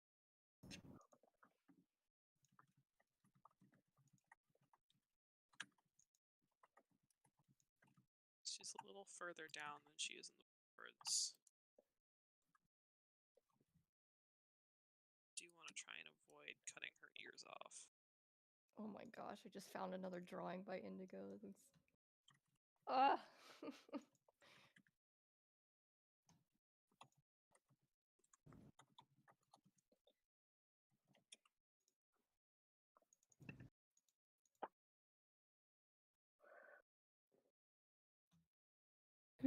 Yeah. Oh, my favorite girl. Hunter. So this goober. is Indigo, not me. This little. I know. Indigo, please draw more Cinderpaw.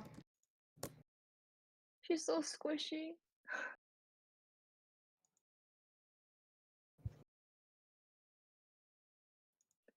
Can we show her, or are we teasing?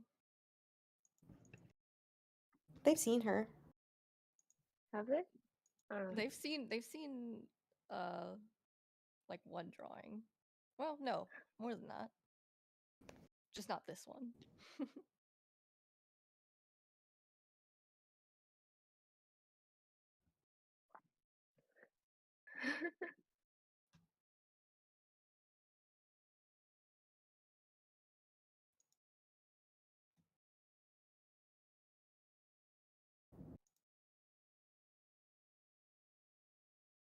Toasterette, if you've watched Severance, you'll know what this means, but please enjoy each character design equally. Please try to enjoy each character design equally. Equally, yes. Yeah, because if you don't enjoy it, people can tell.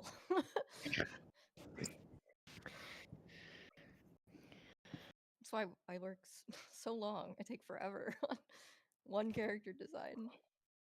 Or finalizing one character design, I should say. Takes the most time. I don't have a least favorite character design. I love them all. They're all babies. I mean, there's some that are a challenge to draw, but I still love them. Yeah. I'm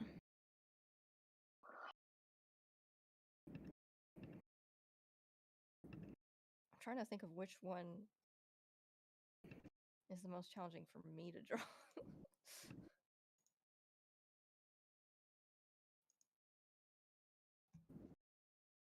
Let me look at our characters.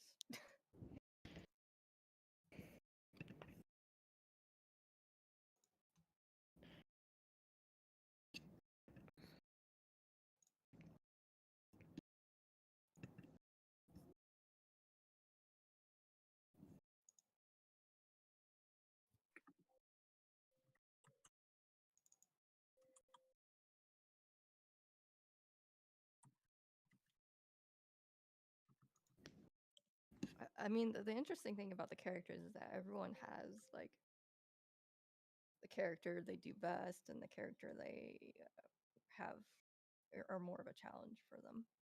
Oh yeah, for sure. and it's not That- universal. That Weirdly reminds me I have enough. to do a spotted leaf draw over. I mean, a lot of people are like, "Oh, Tiger Claw is the hardest," and then Sun is like, "No, Tiger Claw is my favorite. Give me Tiger Claw." Yeah, I love drawing Tiger Claw too. Well, I'm and excited to get to do it him. so well. I've only ever done my sort of like off-model storyboard drawings. of him. I'm excited when we finally get to him. Yeah. I mean, we've obviously been drawing him over and over, but I don't think we've gotten to the animating him yet. Yeah, he hasn't shown up in any shots yet. Soon.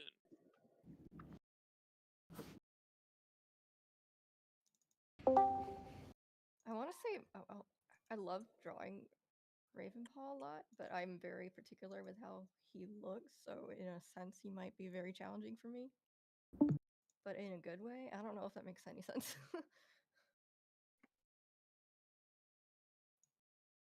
Yeah, no, I get that.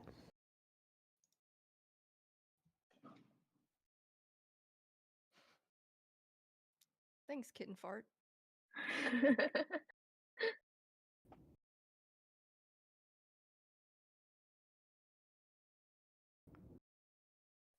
We love our FAQ. Yes, I worked very hard on it. I tried to answer the stuff we get asked the most.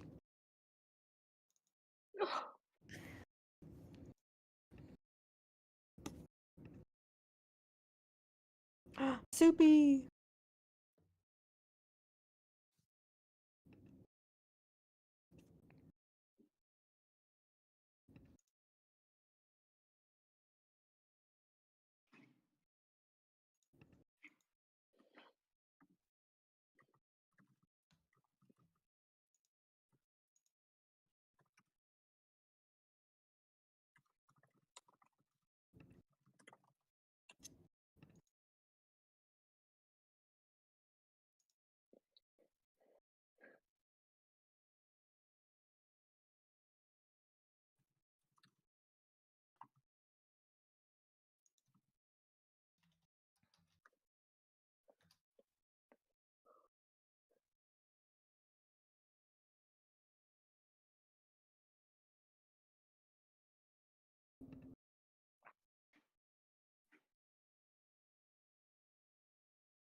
What happened?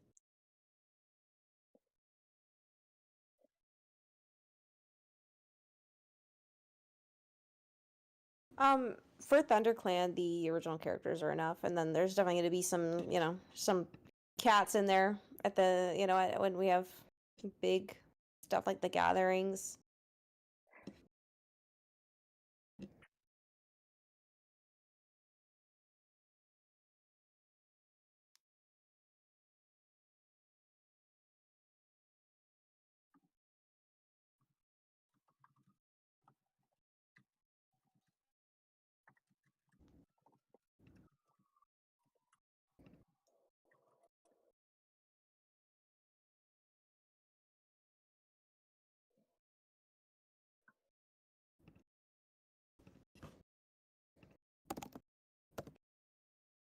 Wolf506, I'm a screenwriter, so I'm not the person you should go to for tips on making pause and style.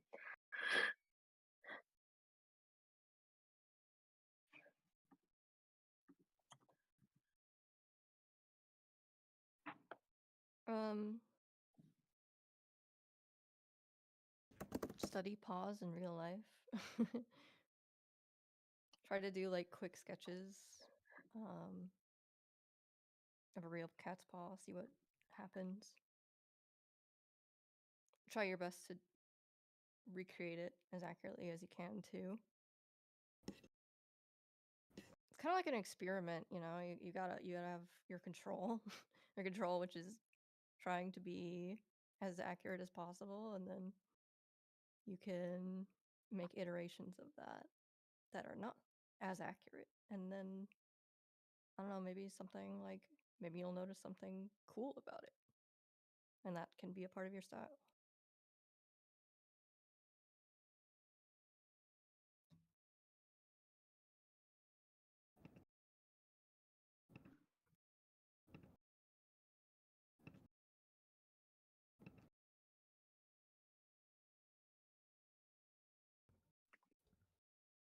Cloud Puff, I have 2 cats.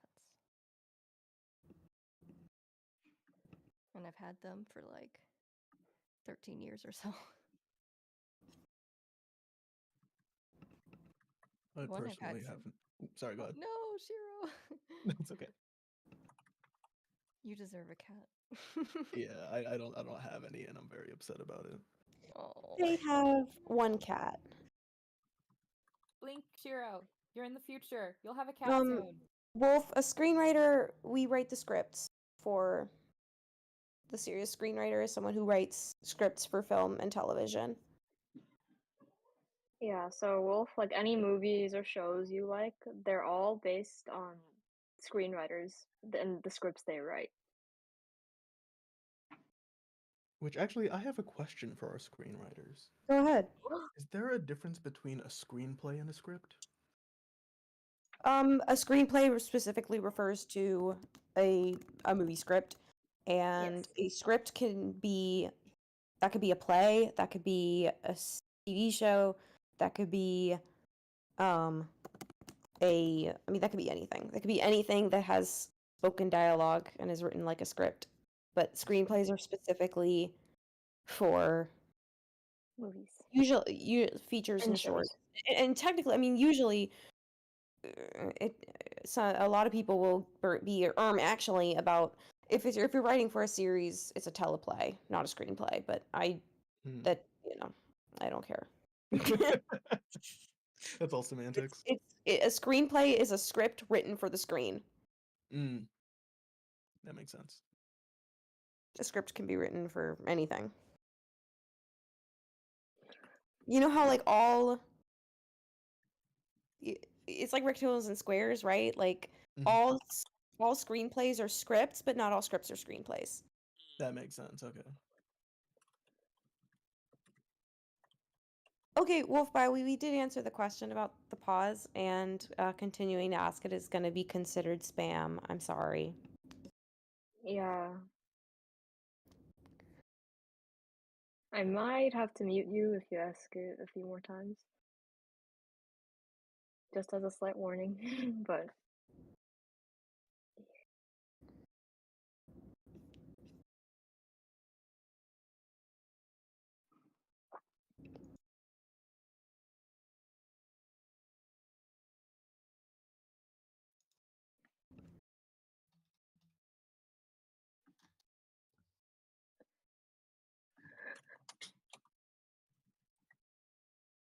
How are your days going?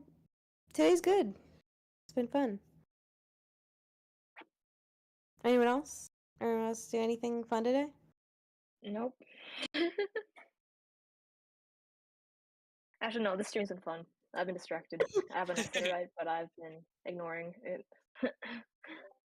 Just did the usual, took my dog out for a walk, took care of my horses, and enjoyed this lovely stream. I had some fun. Shadow horror, I'm so sorry.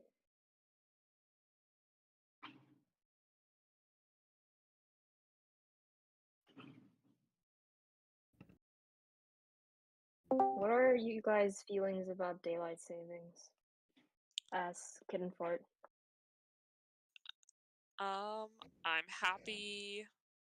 Wait, hang on. Are we going forward or back? Spring forward, right? Forward, Spring forward. Forward. It's ugh. Hang on. I need to do. You guys can't see it. I have my hands at like my temples. I need to think about what's happening.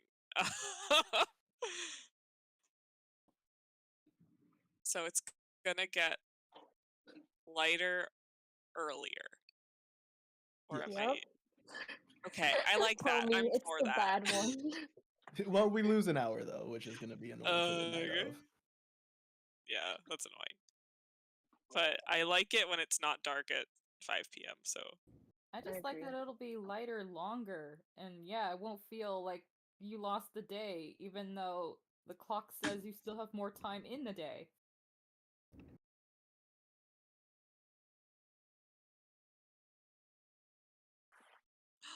easy. Amazing. She just came in and meowed at me, but it was like this kind of like trilling meow where she sounds kind of like a pigeon. Wait, what? Did my mic pick that up? Oh no, no. It's just I realized I've never heard a pigeon like vocalize before. Oh, they like coo.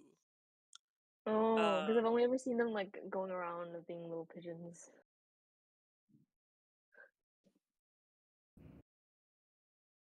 She's Pigeoning my around. cat has climbed on the back of my chair. She's like standing on the back of my desk chair. So if I yelp in pain, it's because she has decided that it's unstable and has dug her claws into my shoulder. Oh. Thanks It's for the okay, heads it's an up. honor. It's her right to do that. Uh-huh. Why does A Maisie Shadow have Clan so much warrior. violence in her heart?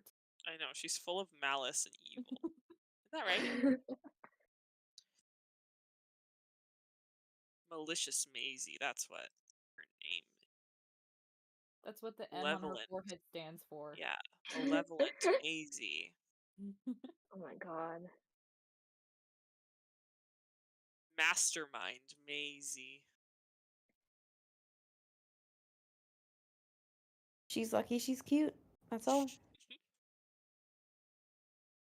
And it's not even close to her dinner time, so she has no excuse for why she's behaving in this fashion.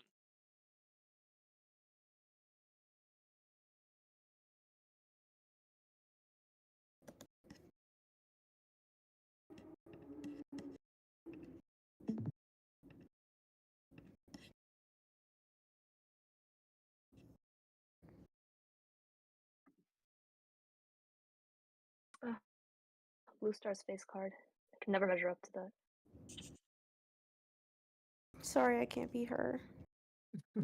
Look at her.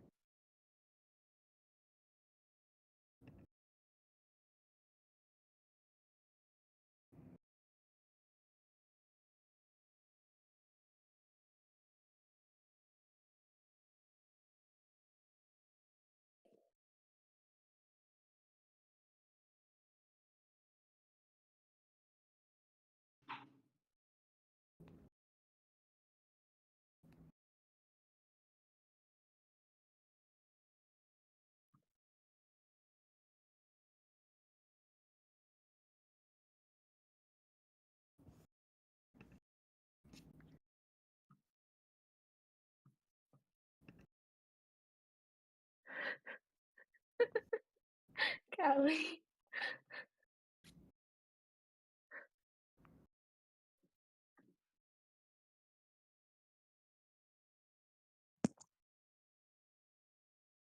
Just a heads up for the stream. The reason you're hearing people randomly giggle and say my name is because I'm sending them telepathic messages. Yeah, something like that. No, there's this thing that Callie does. She like astral projects into people's minds from a very wide distance, and she whispers in their ear. Frightening the first time, but you get used to it after a while. Yeah. Indeed, indeed.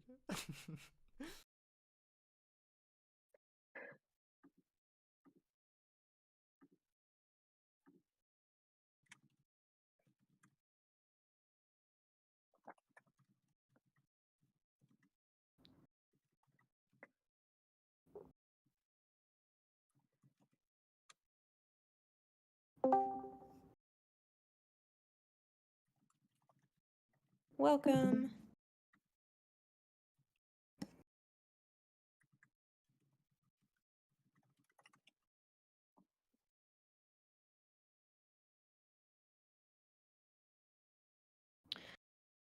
What's a fan-made Warriors headcanon or AU that you like? Green. Yeah, a lot of the stuff that a lot of the stuff I like I put in here. So,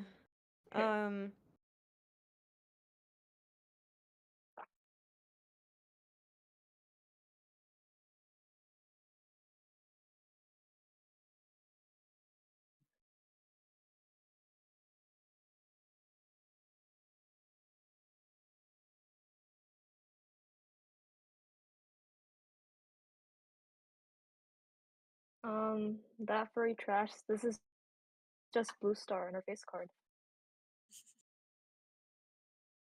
Wonderful scene, isn't it? Alright, I've done 2 cleaned up frames. I probably don't want to do too many more than that. Just because I don't want to.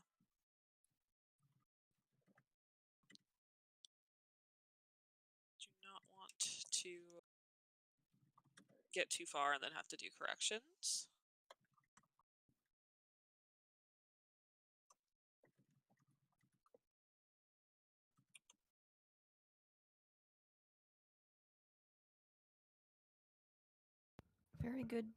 Very good point. Yeah. It's looking good though. Thanks.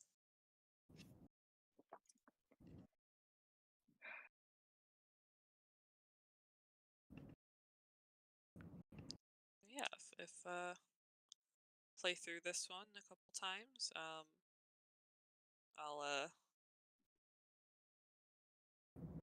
first, and I'll do a gap between the first and last frame so that you guys can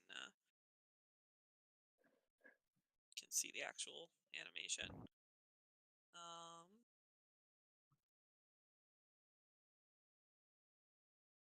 Maisie, she's stretching on my tablet screen.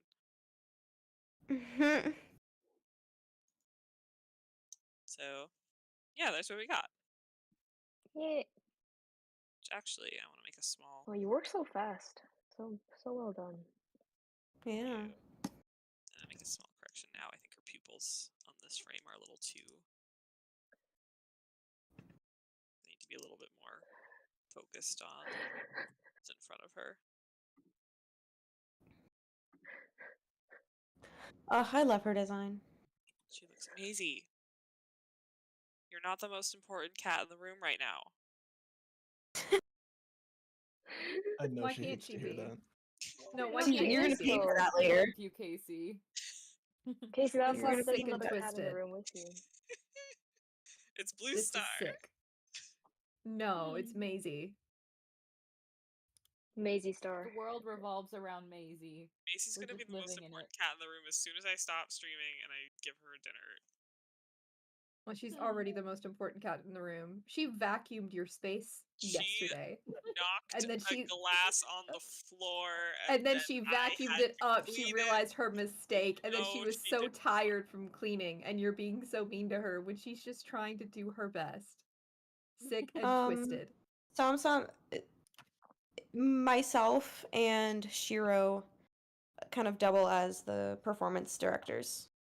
So it's the two of us. Isn't that a song? Just the two of us.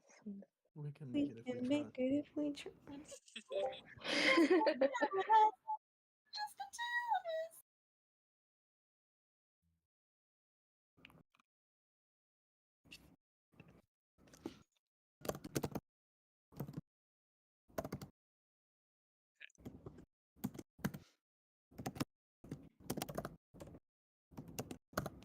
I agree. Maisie and Blue Star should be friends. Though Maisie would immediately try to. I think Maisie's the assert Dark dominance. Forest. Yeah. Oh. No, she's not. She's just mischievous. Would they be friends or would Blue Star just try to recruit her? Well, that's a good question because I don't know if Maisie, I've never seen Maisie interact with another cat before. So I don't know how she. I mean, I know she's lived with other cats before. She did before I got her. She's a shelter kitty. But yeah, I don't know. I don't know how she'd do. But yeah, I think that's all I can do on this shot too. So unless you want me to pivot to something else. That it's up to you. We can end here, or if you want to keep going, we can just do character drawings. Maybe I don't really mind either way. If you want to do a cooldown, I don't mind. Yeah, I could do a Either cooldown way. for a couple of minutes, and I probably have to eat dinner. But get a studio open, and let me save this Blue Star. post.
Oh gosh, yeah, it's late for you.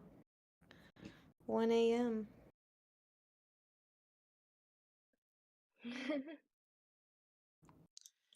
Alrighty, has switched to Clip Studio. Does anyone have any character requests? I'm opening the floodgates. I apologize in advance. Yo. These are just I feel like you should suggestions, though. start with Willow Pelt. I can do Willow Pelt. I Oh, no. suggested one of your characters. That's why. Let me find her sheet because it's been a while since I've drawn her. I'm not sure I remember how. Tiny. It's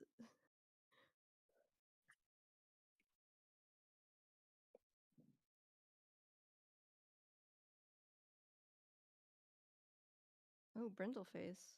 Yeah, Brindleface. We have a long tail. We have a gray stripe, center paw, and claw face.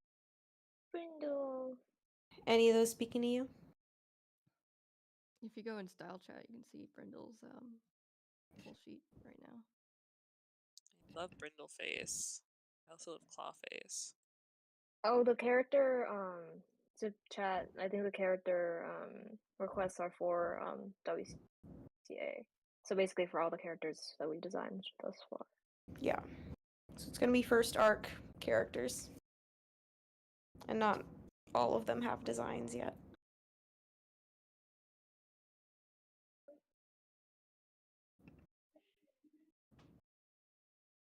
Oh, hang on, I want to share something.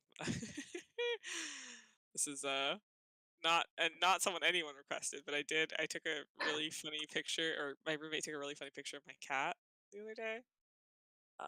And I did a beautiful redraw of it, of the picture as our beautiful spotted leaf. What do we think?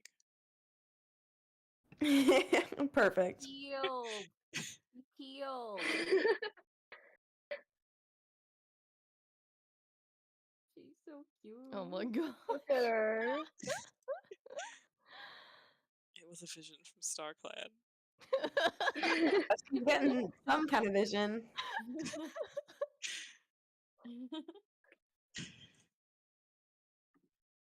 Fire alone.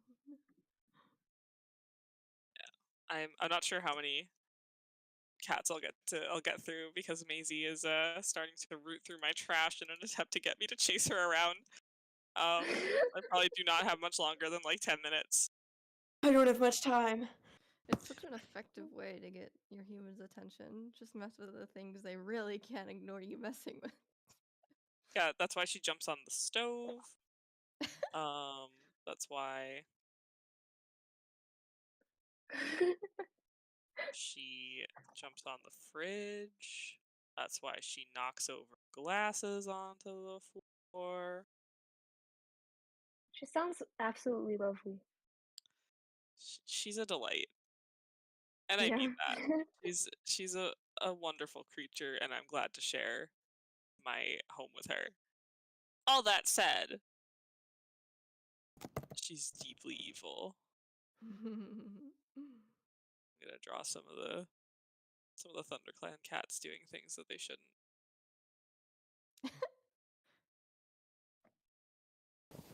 These are not gonna be the most on model drawing.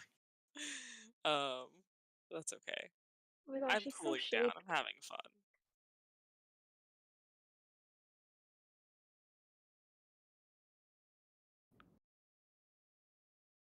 She has such a fun design. That's one where it's like we actually took the description and said, let's make it a little more complicated.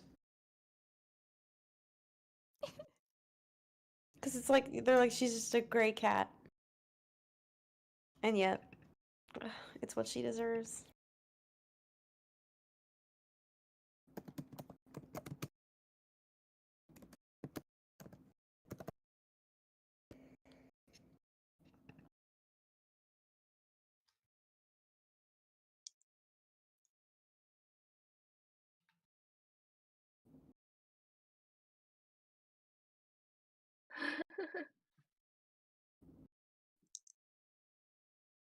Oh, she's so Willow, so Pelt.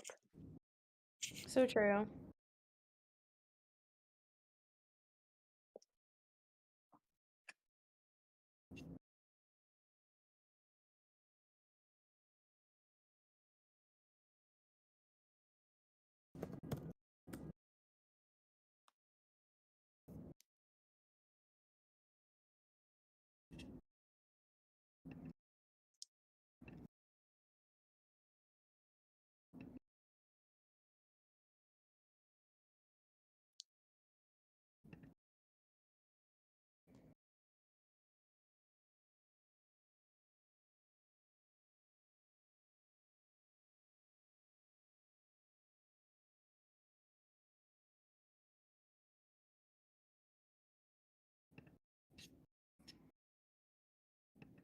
Oh my gosh, Willow Belt, no!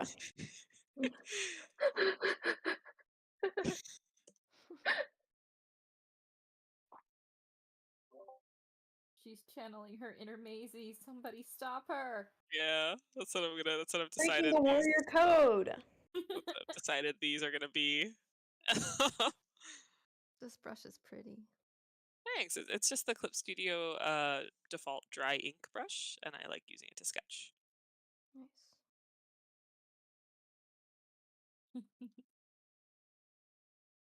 Cinder Paw and Yellowfang for Women's Day.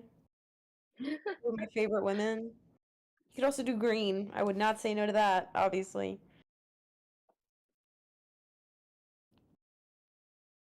Okay, so you should put this in the what's it called? I forget. The share art channel. Okay. I lagged really hard. Just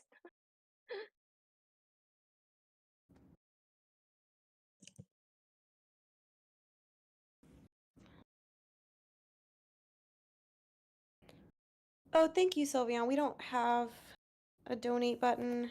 The stream isn't monetized or anything.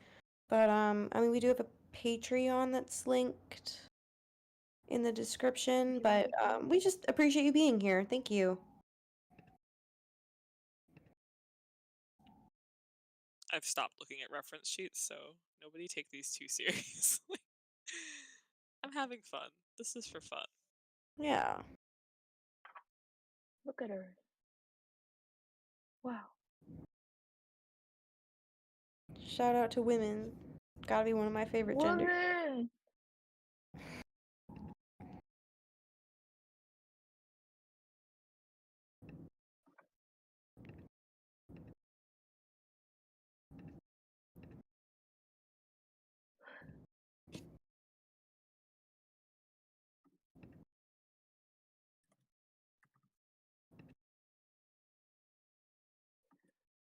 Watching you do this like so quickly in real time looks like magic, dude. Yeah.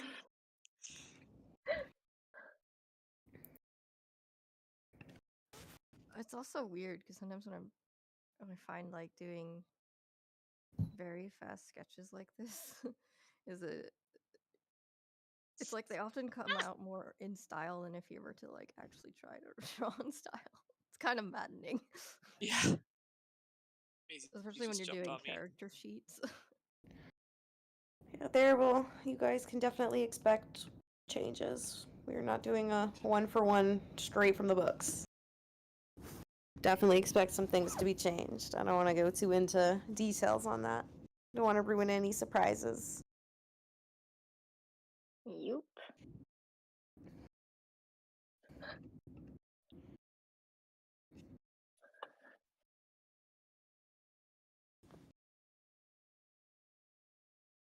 I lied about not having reference sheets. I forgot what Yellow Fang looked like. Thank I don't you. know. When's the last time you drew Yellow Fang? Last time You I just drew her? A Yeah. while You ago. just draw her like basic silhouette and then color it in yellow. Call it a day. Easy. Oh my gosh. Tail in my face.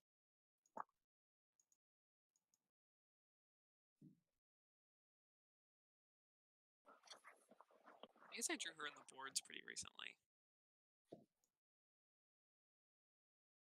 But, you know, the boards, as we've established, don't have to be super accurate, so. Also, now I'm drawing over my cat, who has decided to stand on my desk in front of me. So. I guess Tails Maisie's in. saying it's time to stop. Yeah, I would say, but I want to draw Cinderpaw. Her tail's in my face. It's in my eye. Maisie, come on. Maisie! If I were there, I'd play with Maisie for you.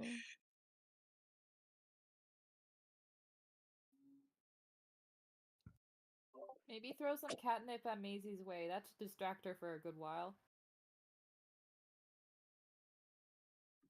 Potentially. There's some over on my dresser.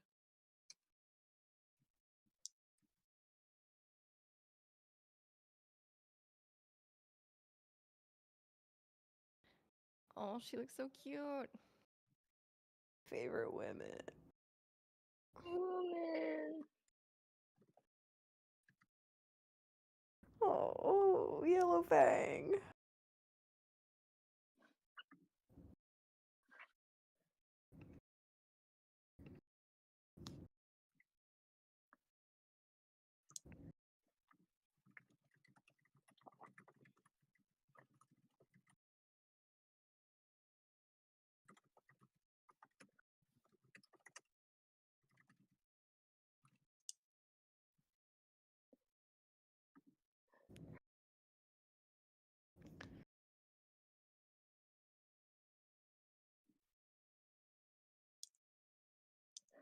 Happy Women's Day. Yes. I love you, women. I love you, woman.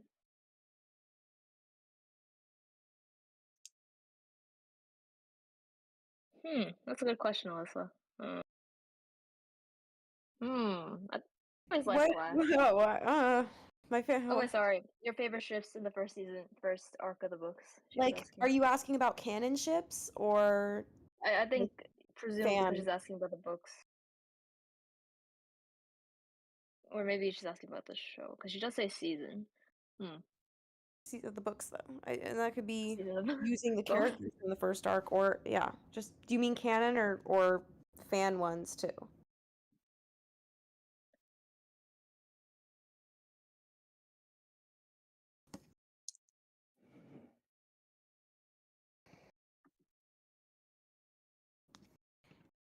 Oh, just the first 6 books. Yeah, Yes, I've always but liked do you Flash. mean ships that are actually in the books or ships that are made up by fans? Canon or fanon? Okay, my favorite canon. I like Cloudtail and Brightheart. I like Ravenpaw and Barley. And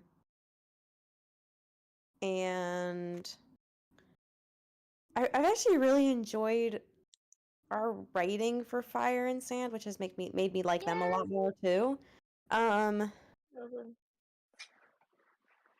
Fanon, Blue Star and Yellow Fang for sure. I like the Red Tail Running Wind.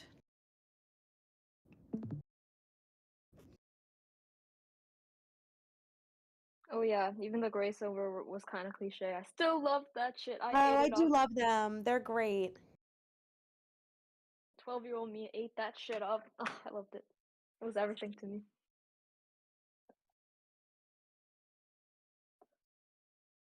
Alright, I'm gonna do Cinderpaw last. Yay! The paw, that's Cinders. Sorry guys, I'm in a silly mood today. There's a great KIF episode about that. Social. There is a great KIF episode about that. This is my plug. Everyone should go watch KIF when it comes back on the 15th. Cloud Puff Green is what I colloquially called Blue Star and Yellow Fang's ship, and I think it just kind of caught on because when you combine blue and yellow, you get green. So I just kind of jokingly was referring to their ship as green, and I think it just kind of caught on, right? And now it's green. So if we're just like green, we're probably talking about Blue Star and Yellow Fang. If we say glass, guess We're what talking about fire and sand.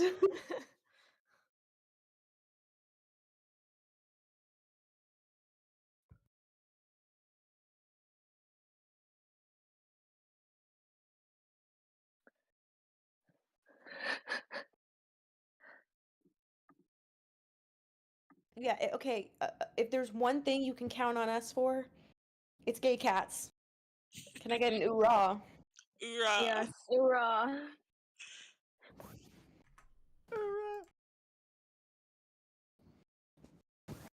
I'm so excited for all the relationships in WCAnimated. Oh yeah, me too. I'm so cute.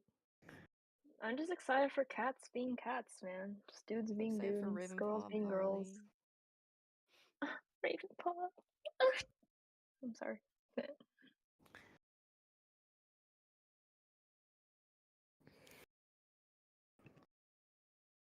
Oh.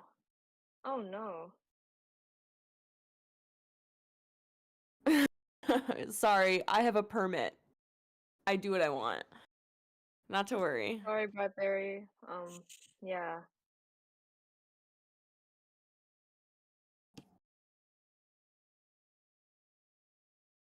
I'm excited for the new Warrior Cats arc. I'm cautiously intrigued. I didn't think the newest book was all that great, honestly. And I'm worried that it just kind of seems like they're doing the new prophecy again for some reason. But, I think some of the ideas are interesting, and I'll see where it goes. I started drawing this seriously and then I stopped.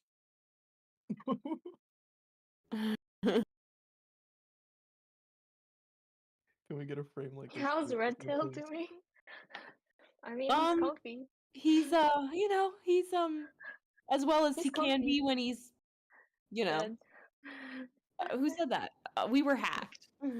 Yeah. We haven't animated that yet, so he's still alive. I agree, Kitten Fart. I love your name, by the way. That face is perfect.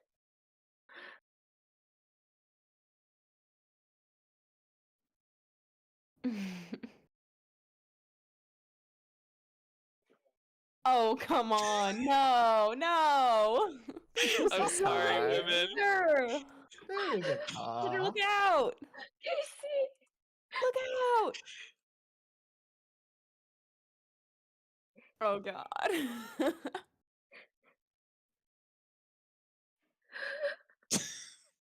What jalopy is that car? It looks like an old ass car. It's like a Ford Model T. It's the Model T. It kind of also looks like she's about to get kicked by an ice skate or You gave her a kiff mouth. Yeah, I know. Yeah. Well, there are flashback scenes for sure. The flashback scenes are flashbacking. Bro. I saw a funny comment earlier. If Chapel Roan existed in the Warrior Cats universe, do you think Mothwing would listen to her? I don't know, maybe. Perhaps.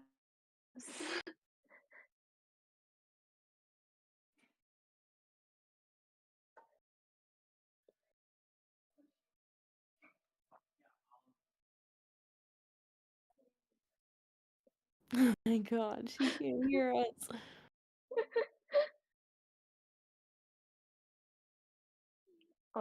Widgie, any inspirations you could point to for writing?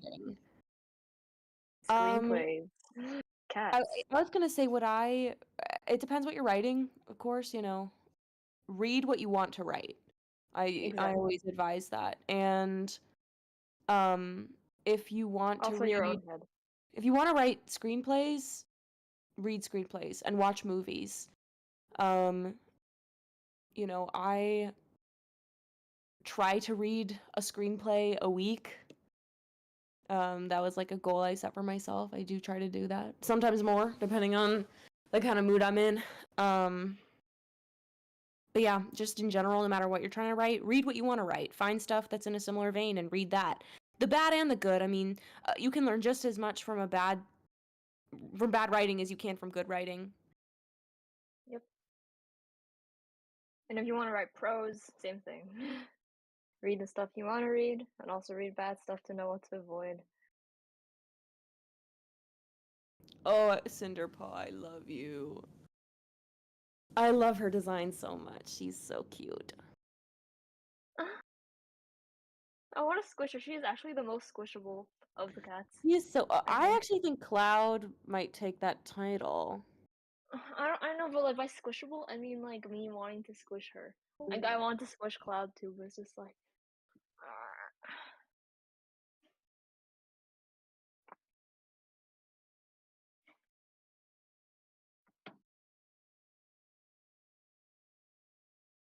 Oh my god, Cinder. Yes. All right. I think I'll leave it. I'll leave it here. I'll put the little cinder paw getting run over down here. Yeah, put it down there in the corner. Yeah. I can't believe you did her like that.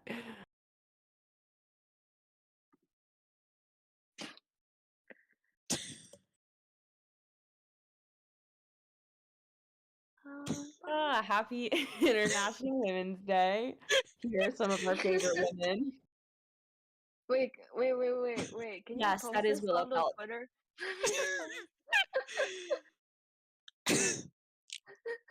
All right, I think that's where I'm gonna end it. I think if I stay any longer, my cat will kill me. And that wouldn't be a very good Women's Day. Now would it? No, women on women crime. Women can murder people too. It works. Works out. That's true. Get out of the trash. Okay. Yeah, I think that's gonna have to be it. Happy Women's Day. Yeah, and thank you Women's guys Day, so yeah. much for joining us. It was a great time. Thank you guys for a great stream. We're definitely hoping to do more of these in general, so keep an eye out. You know, we hope to see you guys in the next one. Thank you so much for coming, and we're excited to continue sharing our progress with you guys. Everyone have a great weekend. Yeah, thank you guys for joining. Don't forget to turn your clocks forward tomorrow. Nah. Yeah.